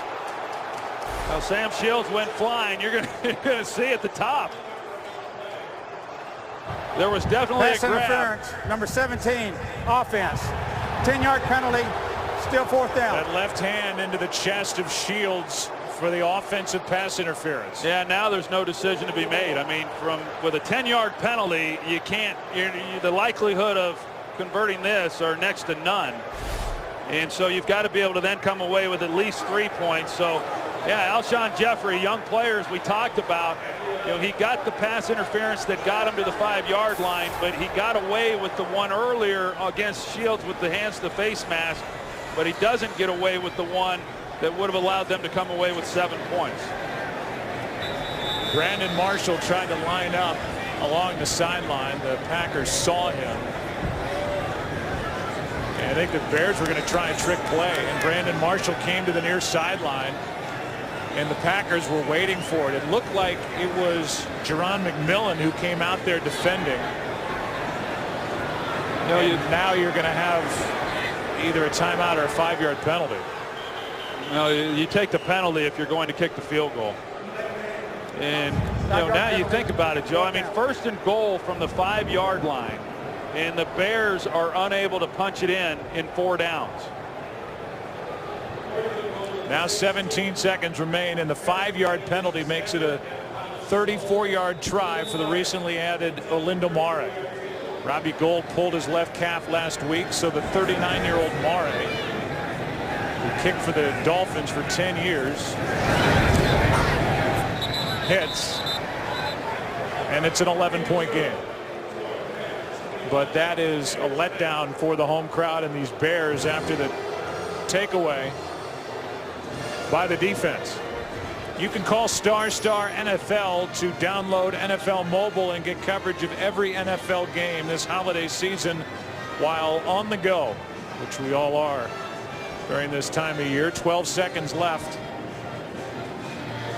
in this third quarter, and a golden opportunity to make this a 1-score game goes by the boards for the Chicago offense. And it wasn't the only opportunity that they've had so far in this game. Think back to the second offensive possession by the Chicago Bears. They got the ball, Joe, on the Packers' 45-yard line. They had it on the 45-yard line going in and couldn't even, they didn't move the ball at all. They had a penalty, set them back. They wound up punting from the 45. They didn't get any points out of that drive, and then to get it on the 5-yard line and settle for a field goal, it's just missed opportunity. And I think, you know, you think about this Bears defense and all that they've done here this season. Well, they're going to have to do it again here in this game if they're going to win, based on what we've seen up to this point from them offensively. 12 seconds left, 11-point difference. And the kickoff from Mare with Randall Cobb waiting. He'll take a knee. What's going on in Cleveland? Here's Kurt. Well, what's going on is that Kirk Cousins looks pretty comfortable. This is his second touchdown pass of the game, both to Leonard Hankerson. More importantly, it puts the Skins up by 10 on the road, 24-14. Joe Troy and Pam. So the NFC East is wide open. At the end of the day, it looks like it's going to be the Giants and Redskins tied at 8-6. If that holds in Cleveland, the Giants game is a blowout, and Dallas has a chance to get to 8-6 as they host the Steelers later today. Then you get to head-to-head. Those teams have all split. Then you get to divisional record, and that's where it works against the Giants. Here's Green. Got half a yard. And that'll do it for the third quarter here in Chicago. 21-10, Pack on top, trying to win their 6th straight against their rival, the Chicago Bears. Back after this from your local Fox station. Hit in stride. Rodgers for Jones. His second of the day. Caught for the touchdown, number 3. It's been Rodgers to Jones for 3 touchdowns, and now starting at their 20. They ran a play for really no gain. It's second down and long as we start the fourth quarter. Packers up by 11. Rodgers cannot get out of trouble. Almost broke into open ground, but was tripped up. Third and long coming up. And a lot of those rushing yards that we've seen, you know, as an improved rushing attack in recent weeks, some of that's been due to the fact that Aaron Rodgers has been able to create a lot of things, you know, with his legs. He was close on that play, but last week I think he showed what we already knew, Joe, and the run that he had against the Lions. I mean, he's a much better athlete and much faster than I think people realize. Third down and 8. Bears defense needs a stop. Rodgers has all day, and he finds Jones. Jones on third down and 8 with a catch of 10 yards. And when you give Aaron Rodgers that kind of time, he will find the open man. You're going to see the protection that he has in the middle, and he's just moving around, and guys keep it alive. You know, I mean, a lot of times I watch these offenses, and when a quarterback is looking to go somewhere with the ball, nobody gets any separation. You see James Jones. He realizes his quarterback's in trouble. Where's the open space within the defense? He found it, and Aaron Rodgers found him. 319! Handoff is to Green. Nice hole opens up in front of him. Major right on the tackle, a gain of 3. Well, third down, Joe, has been a down defensively that the Bears have been good. And I think if you're going to, you know, whether it's on offense or defense, you have to win the third downs. And the Bears have been able to do that for most of this season, but they have not in this game. The Green Bay Packers are converting half of their third down opportunities, and it's hard to win football games when you're not slowing people down any better than that. 319! Second down and 7. Rodgers over the middle for Finley. Finley survived a hit and makes it a big play. Major right came in and tried to bring down Finley. Finley stayed upright and gets 31. Lance Briggs, I mean, he's not in bad coverage. Finley is trying to get to the middle. He runs the seam route. Yeah, it's just another perfectly thrown ball by Aaron Rodgers. I mean, it's pretty impressive, you know, each week. And, you know, we've seen Rodgers miss some throws this year that he generally makes, but he's made a lot of great throws in this game. Handoff is to Green. Penalty flag comes in as Peppers made the tackle. Holding number 71, offense. 10-yard penalty, still first down. That's Josh Sitton, the right guard.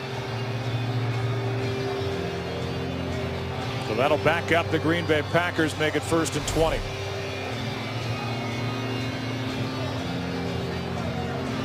Josh Sitton comes up. He just tackles Lance Bridge right in the middle. I think right now for the Bears, I mean, they're battling the clock. I mean, you're looking at if they're able to keep Green Bay, you know, right now, obviously they're way out of field goal range. But if they're able to hold Green Bay to a field goal on this drive, you know, still a 2-possession game.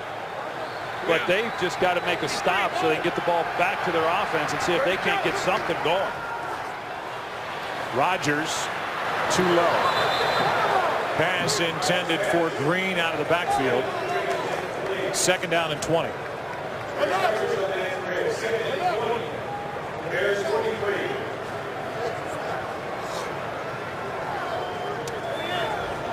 You look at the Green Bay sideline, you realize Lombardi was 13-5 against Chicago. Mike Holmgren 12-2.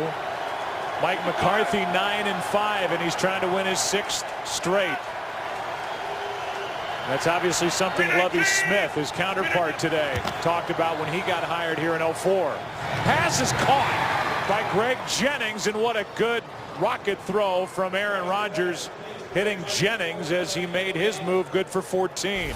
Kelvin Hayden outside, one-on-one. Greg Jennings. We've got so many different guys. Greg Jennings, Randall Cobb, Jermichael Finley. You know, all these different players that you've got to try to slow down, and it's difficult then on a defense. On the other hand, you know, we talked about it. If you're the Packers defensively, you're going to slow down Brandon Marshall, and it's pretty much all they got.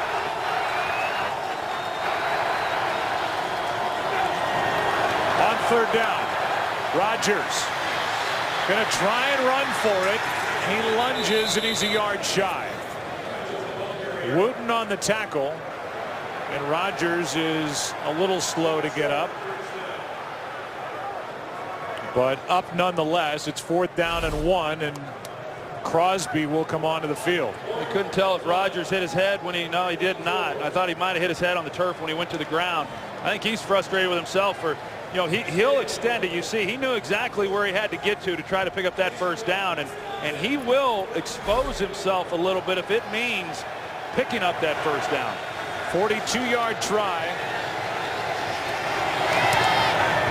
And Crosby hits the upright.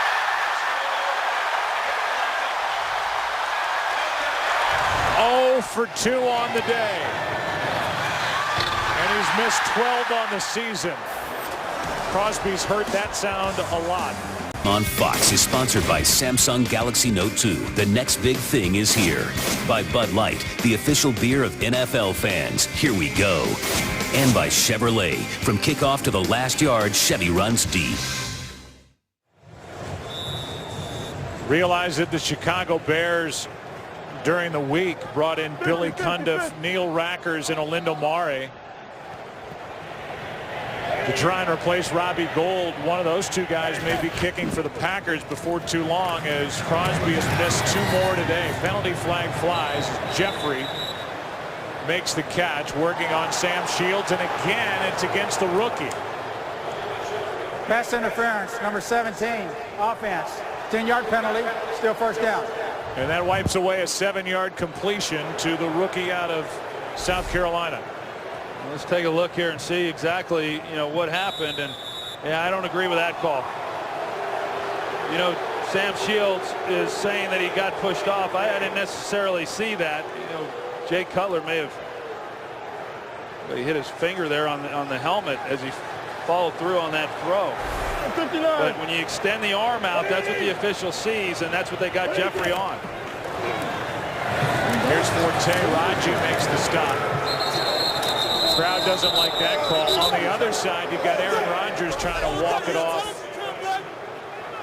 after that tackle when he tried to pick up the first down running it. He came up a yard shy. So he's limping on the sideline.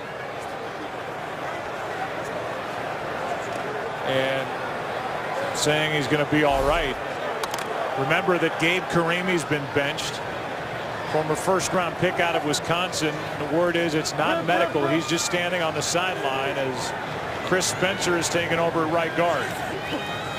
That's Forte at the bottom as Cutler is sacked by Clay Matthews. He missed 4 weeks and he comes back and racks up his second sack, and Cutler, his frustration continues. Well, they run a twist on that side, and James Brown and left tackle Jamarcus Webb, they just don't pick it up. I mean, that's what happens when you don't get an opportunity to work side by side that much. As I said, James Brown, I mean, he was on the practice squad just a few weeks ago, and he comes in and they've run that twist now a couple times. We saw it earlier in the game, and it was successful for the Packers, and it was again there. Boy, did they miss Matthews. 2 sacks on the day as Forte has a long way to go. Penalty flag flies as Forte is tackled at the 30, and this offense can't do anything. It's against Chicago. The penalty is, here's the call. An eligible player, number 78 of the offense, downfield. That penalty is declined. 4th down. So it's 4th down as James Brown was too far downfield. Well, you talk about this Bears offense and how inept they've been here today. They weren't good in week 2. You know, they had under 170 yards in that game, and they've got less than 150 yards in this game, and they're fortunate if they're back to the line of scrimmage when they're punting. I mean, they're going the wrong direction. They had 71 yards of offense in the first quarter. Fewer than that the rest of the way as Cobb throws it back across the field. The penalty flag is down. Ball is out. Recovered by Chicago. Trying to throw it to Jeremy Ross. The ball comes out, and why up 11 points? The Green Bay Packers are trying to do that. That can't be explained. I don't understand it at all, because you got to look at the totality of this game, and the Bears have been unable to do anything offensively. So just punt the ball or just get the ball and keep it. And they try a trick play here on special teams, and it backfires. Well, there's a flag down, and there's a discussion. And now everything is on hold as we'll get the call from Walt Anderson. But that call makes no sense. The ruling on the field is a backward pass after the reception recovered by Chicago. Holding during the return, number 24, Green Bay. That penalty is declined. 1st down, Chicago. And the Bears are right back in this game, down by 11 because of a failed trick play on a punt return. Yeah, that's an amazing call. You know, Sean Slocum is their special teams coach, but I can assure you everything goes through Mike McCarthy, and you don't see those kinds of mistakes by this coaching staff. And I agree, based on what we've watched here throughout this game, for the Packers to try something like this that has the potential to have a negative outcome, as we see, it just doesn't make a lot of sense. But it's the only way that the Bears get back in this ball game, because they've been unable to do anything offensively. Anthony Walters recovered, number 37, and there'll be a lot of explaining to do, especially if the Bears do something with the ball here. The problem for Chicago is they haven't been able to cash in on opportunities. Well, they haven't, but even if they do nothing here and settle for a field goal, it then is a 1-possession game. I mean, you're looking at an 8-point game, and then anything can happen. So at the end of this, unless the Packers are able to force a takeaway of their own, but if the Bears do anything, or even if they do nothing other than kick a field goal, this game just got a whole lot interesting. So from the 16 on 1st down.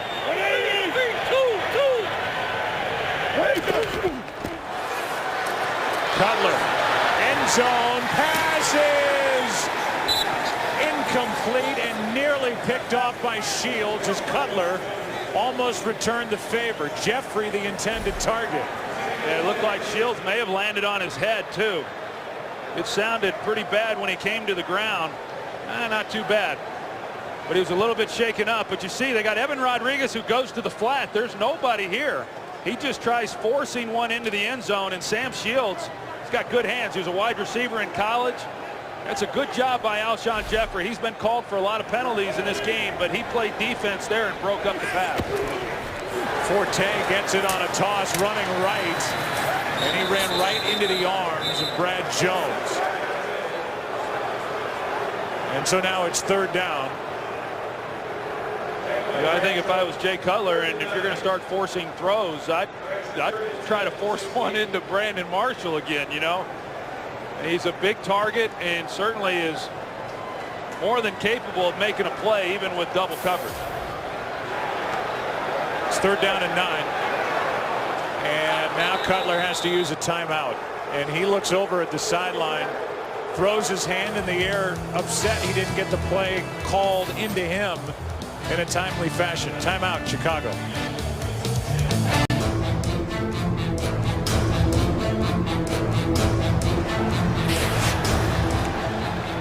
It's third down and 10 for Chicago.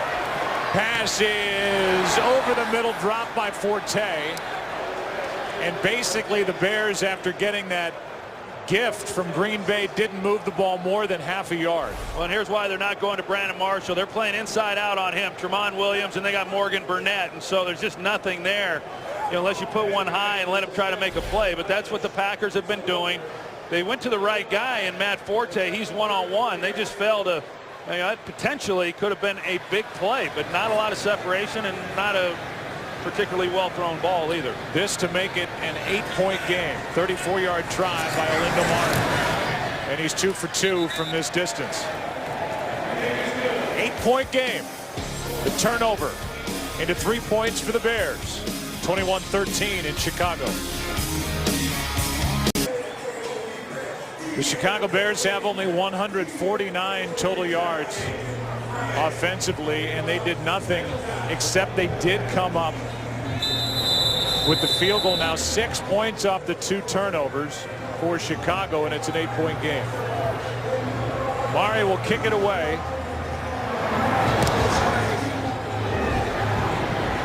With Cobb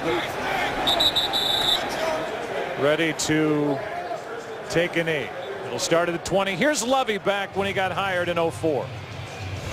One of the first things Michael McCaskey said to me, he gave me the history behind the Green Bay-Chicago rivalry and the number of times that he wanted us to beat them. I understand that. The number one goal we'll have is to beat Green Bay. They need to beat Green Bay today as they sit at 8-5 and in the thick of the wild card chase. You look at the score and then you look at those numbers. A 7-3 start for Lovey against the Packers. 1-7 since. 0 for his last 5, including that 2010 NFC Championship game right here before the Packers went on to beat the Steelers. Handoff is to Green, running left. Got a big hit. A gain of 3. Let's go to Kurt for a game break. Well, a lot of your audience was watching the Giants and Falcons earlier. Unless you're a Falcon fan, you haven't missed much. Atlanta keeps pouring it on. Julio Jones, his second touchdown reception. It's 34-0 Falcons. I think you can say they're in control with 4 minutes left. Joe, Troy, and Pam? Yeah, they're in control of that game, Kurt, and they're in control of the NFC. Yeah, you think people will start to acknowledge them for the season they've had? I mean, they've really been overlooked, but I don't know how you can overlook them now after the way that they've beaten the New York Giants. 2nd down and 7. Under 6.5 to go. Each side with only 1 timeout remaining. Nice play up front. Well, throughout this game, Joe, we've seen the Bears defensively play coverage and really try to force the Packers to run the ball, even though Aaron Rodgers has still thrown it and had success doing so. Now, with the situation the way that it is, knowing the Packers are wanting to try to take time off the clock, The Bears are playing single safety. They're crowding the line of scrimmage. They're being aggressive and really selling out to do all that they can. Costanzo made that play, playing in place of the injured Geno Hayes. 3rd and 7. This is a big 3rd down in the game. Blitz. Rodgers got rid of it, and it is incomplete. Aaron Rodgers got plastered, and a penalty flag is thrown. Yeah, Julius Personal Peppers foul, comes in roughing the late. passer, number 9A defense. Late hit on the quarterback. 15 yards, first down. This could be a crushing penalty, and Peppers is hurt after this hit on Aaron Rodgers. It was a big hit. It really is a question of, was there 2 steps after he released it? And I don't think that there was. I mean, nobody picked up Julius Peppers on the backside. It looked worse than it was in real time. I don't think that this was necessarily a penalty. I mean, when you come in, the ball's out, hit, he leads with his shoulder, keeps his head up. Now Peppers is on the ground, and that's a real concern, but I don't think it should have been a penalty. Instead, it's a big one. It gives Green Bay a first down with 5.5 to go in Chicago. Peppers appears to be okay, but the penalty really hurts Chicago as they were in a position to force a punt, but the penalty for the unnecessary roughness on the hit to Aaron Rodgers allows Ryan Grant a carry on first down. Grant gets 5, and we go back to this hit and the penalty against Peppers. Well, we had a chance to talk to Mike Pereira. He felt that it was the right call because Julius Peppers leaves his feet. I disagree with that. I felt that he came in, and I know Aaron Rodgers has conversations with these guys all the time and says, hey, was that really necessary? And I think that it was. I mean, Julius Peppers is coming in. He's trying to make a play. He lunges because he's wanting to get there before the ball comes out. He hit him with his shoulder. I don't know. You know, we talk. It's debatable every week. I think it's a bad call. 2nd down and 5. Handoff is to Grant. He's to the 45. Remember, only 1 timeout remaining for Chicago. 3rd down and short coming up. Of course, they got Ryan Grant in the game, and we talked about Aaron Rodgers' concern with Juwan Harris and maybe putting the ball on the ground. The Packers have only lost 5 fumbles coming into this game, none of which came from the running backs. Of course, Tillman forced one earlier, but the running backs have not lost a fumble yet this year. Now, Ryan Grant hasn't been carrying the ball all year either. 3rd down and 3.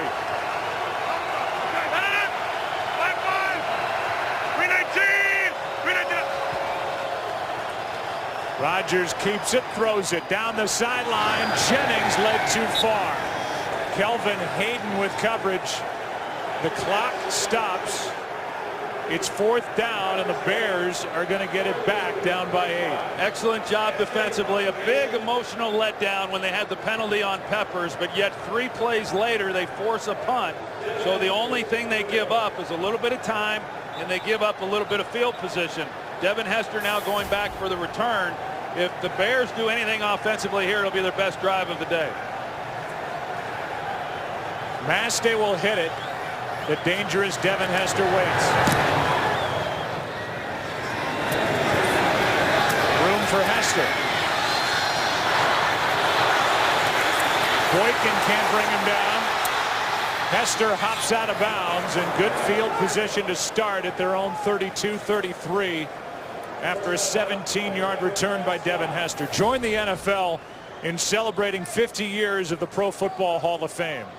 Golden anniversary. We ask you to come to Canton and join the more than 10 million fans who've made the pilgrimage to the birthplace of the NFL. A lot of worthy people are eligible this year, and one guy who's been eligible for a number of years who has not yet gotten in. Guy who was in the news this week is former Commissioner Paul Tagliabue, and someone who I think is more than deserving, and hopefully he gets in this season. Starting at the 33, Cutler has attempted only 14 passes all game, has thrown to Marshall 4 times. All have been complete, but Marshall has drawn a crowd.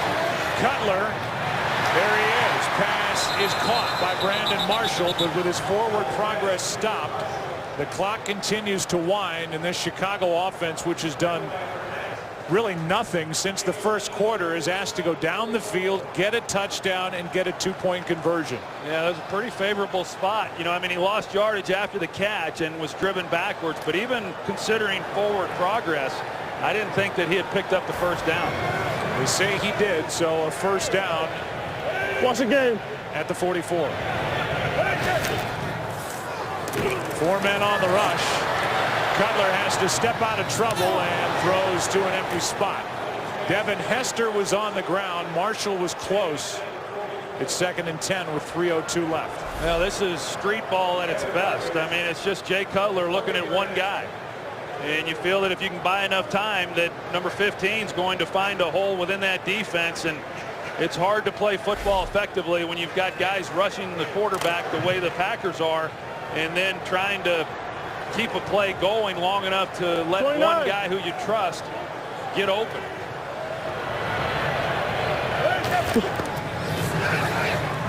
Pass is not tipped at the line. Clay Matthews was moving around. He was stunting on the play, and I believe got his hand on the football. It's just a great play by Clay Matthews. I mean, he's running a twist. He realizes he can't get there, so he just then starts looking and trying to read Cutler's eyes and knocks the ball down. I mean, there's things that the great players do, things that you just can't coach, and they are very instinctive, and that certainly is true for Clay Matthews. It's 3rd down and 10. Under 3 to go.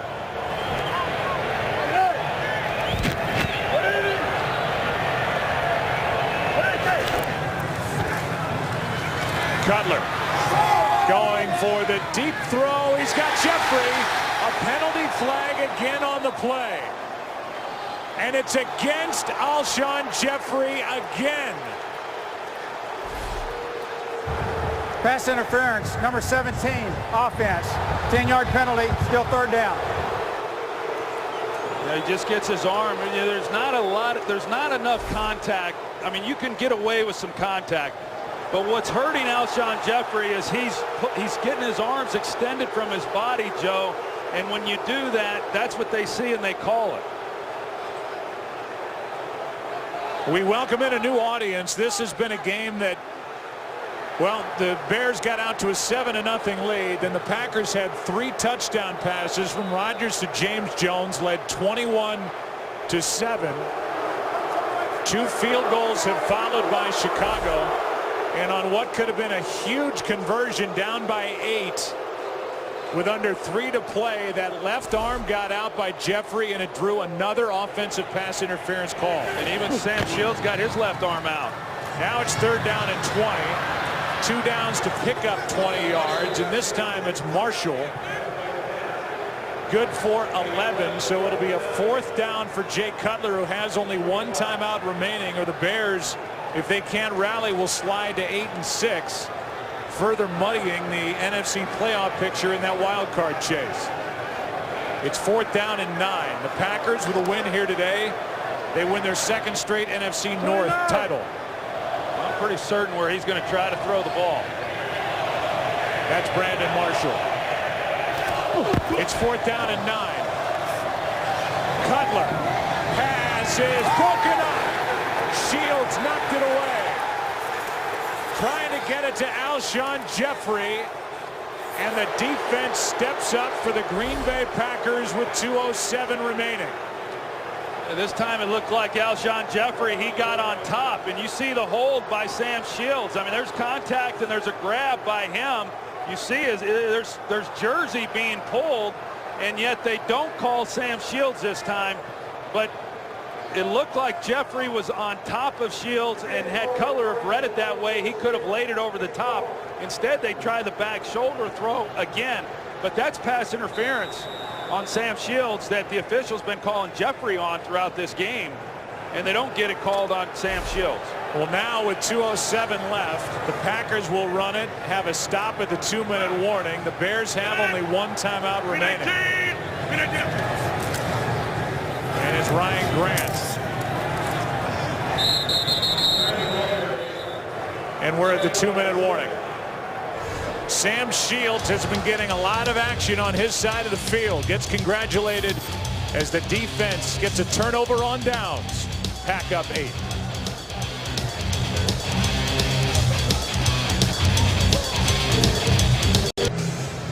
Well, we've looked at the replay a number of times, and Sam Shields got away with grabbing a handful of jersey on Alshon Jeffrey on that 4th down play. No call. So on 2nd and 8, Rodgers will keep it and carry it, slide to keep the clock winding. And the Bears will use their final timeout, and here's the call that wasn't on Sam Shields. Got a lot of jersey, and the incompletion, the Packers take over, and they are on their way to another divisional title. Joe, that's Troy, and then you think about where the Bears sit in the NFC playoff picture, and you know, teams like Minnesota back in it, and right on down the line, Washington, Dallas playing in just a bit. It's really getting interesting around the NFC. Well, it really is, and it's especially gotten interesting here in Chicago, you know, and Lovie Smith and all the talk about, you know, what's going to happen with him. Going back to that penalty, you know, or lack thereof on Sam Shields, you know, if you're going to call it that close on Alshon Jeffrey, and I think some of those were a little ticky-tack as far as them making some of those calls, but if you are going to call those, you can't then miss the penalty on Sam Shields, and whether or not ultimately that changes the outcome of this game, I don't know. The Bears have been pretty bad offensively, but having said that, the call should have been made. The big picture on the Bears, they started 7-1. They've lost 4 of 5, in danger of dropping 5 of their last 6, and in danger of missing the playoffs 5 of the last 6 years. Here's Grant, and he is knocked down short of 1st down yardage by Major Wright. The clock will wind. It's 4th down and a yard. And you would think a timeout will be coming from Green Bay. And with about a minute left, McCarthy will try to pin this Chicago offense back down near their own end zone and force them to drive the field without a timeout, get a 2-point conversion with under a minute to go to tie this game. And so far, the Bears have not shown the ability offensively to move the ball really since their opening drive.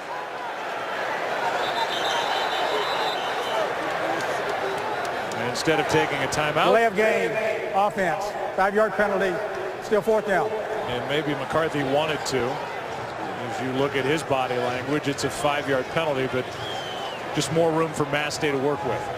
Well, Jake Cutler's going to get one more opportunity, and you know, if you're going to be, regardless of whatever the reasons are, we talk about the offensive line, we talk about the complementary players opposite Brandon Marshall.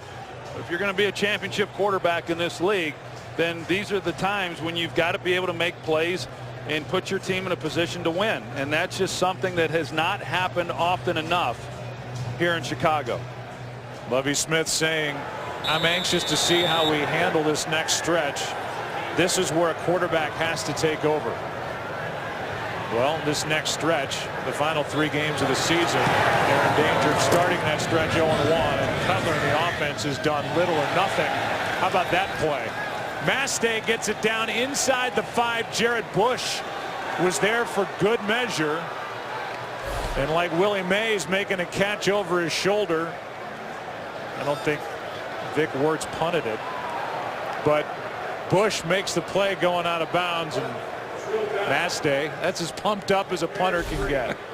That's just doing your job. And special teams, it's not been a good day for the special teams, as Crosby's missed 2, and then they had that strange call on the throwback that really could have hurt this Green Bay team. Well, it still could. I mean, that's the play that makes this drive right here relevant. So they need to go 97 yards and get a 2-point conversion. They start with Forte. No timeouts left. So now you have to get everybody back down the field. Line up. Under 40 to play. Only 2 guys coming on a rush, and Cutler is sacked. They're going to say he was down back inside the 5, and the clock will continue to wind. That can basically end this ball game, and the protection just And advance the ball is not there. Well, I don't even know what Jay Cutler's doing, though. I mean, you look at him, he doesn't even drop back. He stands around a little bit, and get outside the pocket or something, but you can't just hold it back there and think you're going to have all day to throw it. Well, here's the game. That's it. That is doing nothing with the ball with that last chance. Forte made the catch. And the Green Bay Packers have won the NFC North for the second consecutive year. They've now won 12 straight against their divisional opponent. And the Bears have lost their last 6 to Green Bay. We'll come back right after this.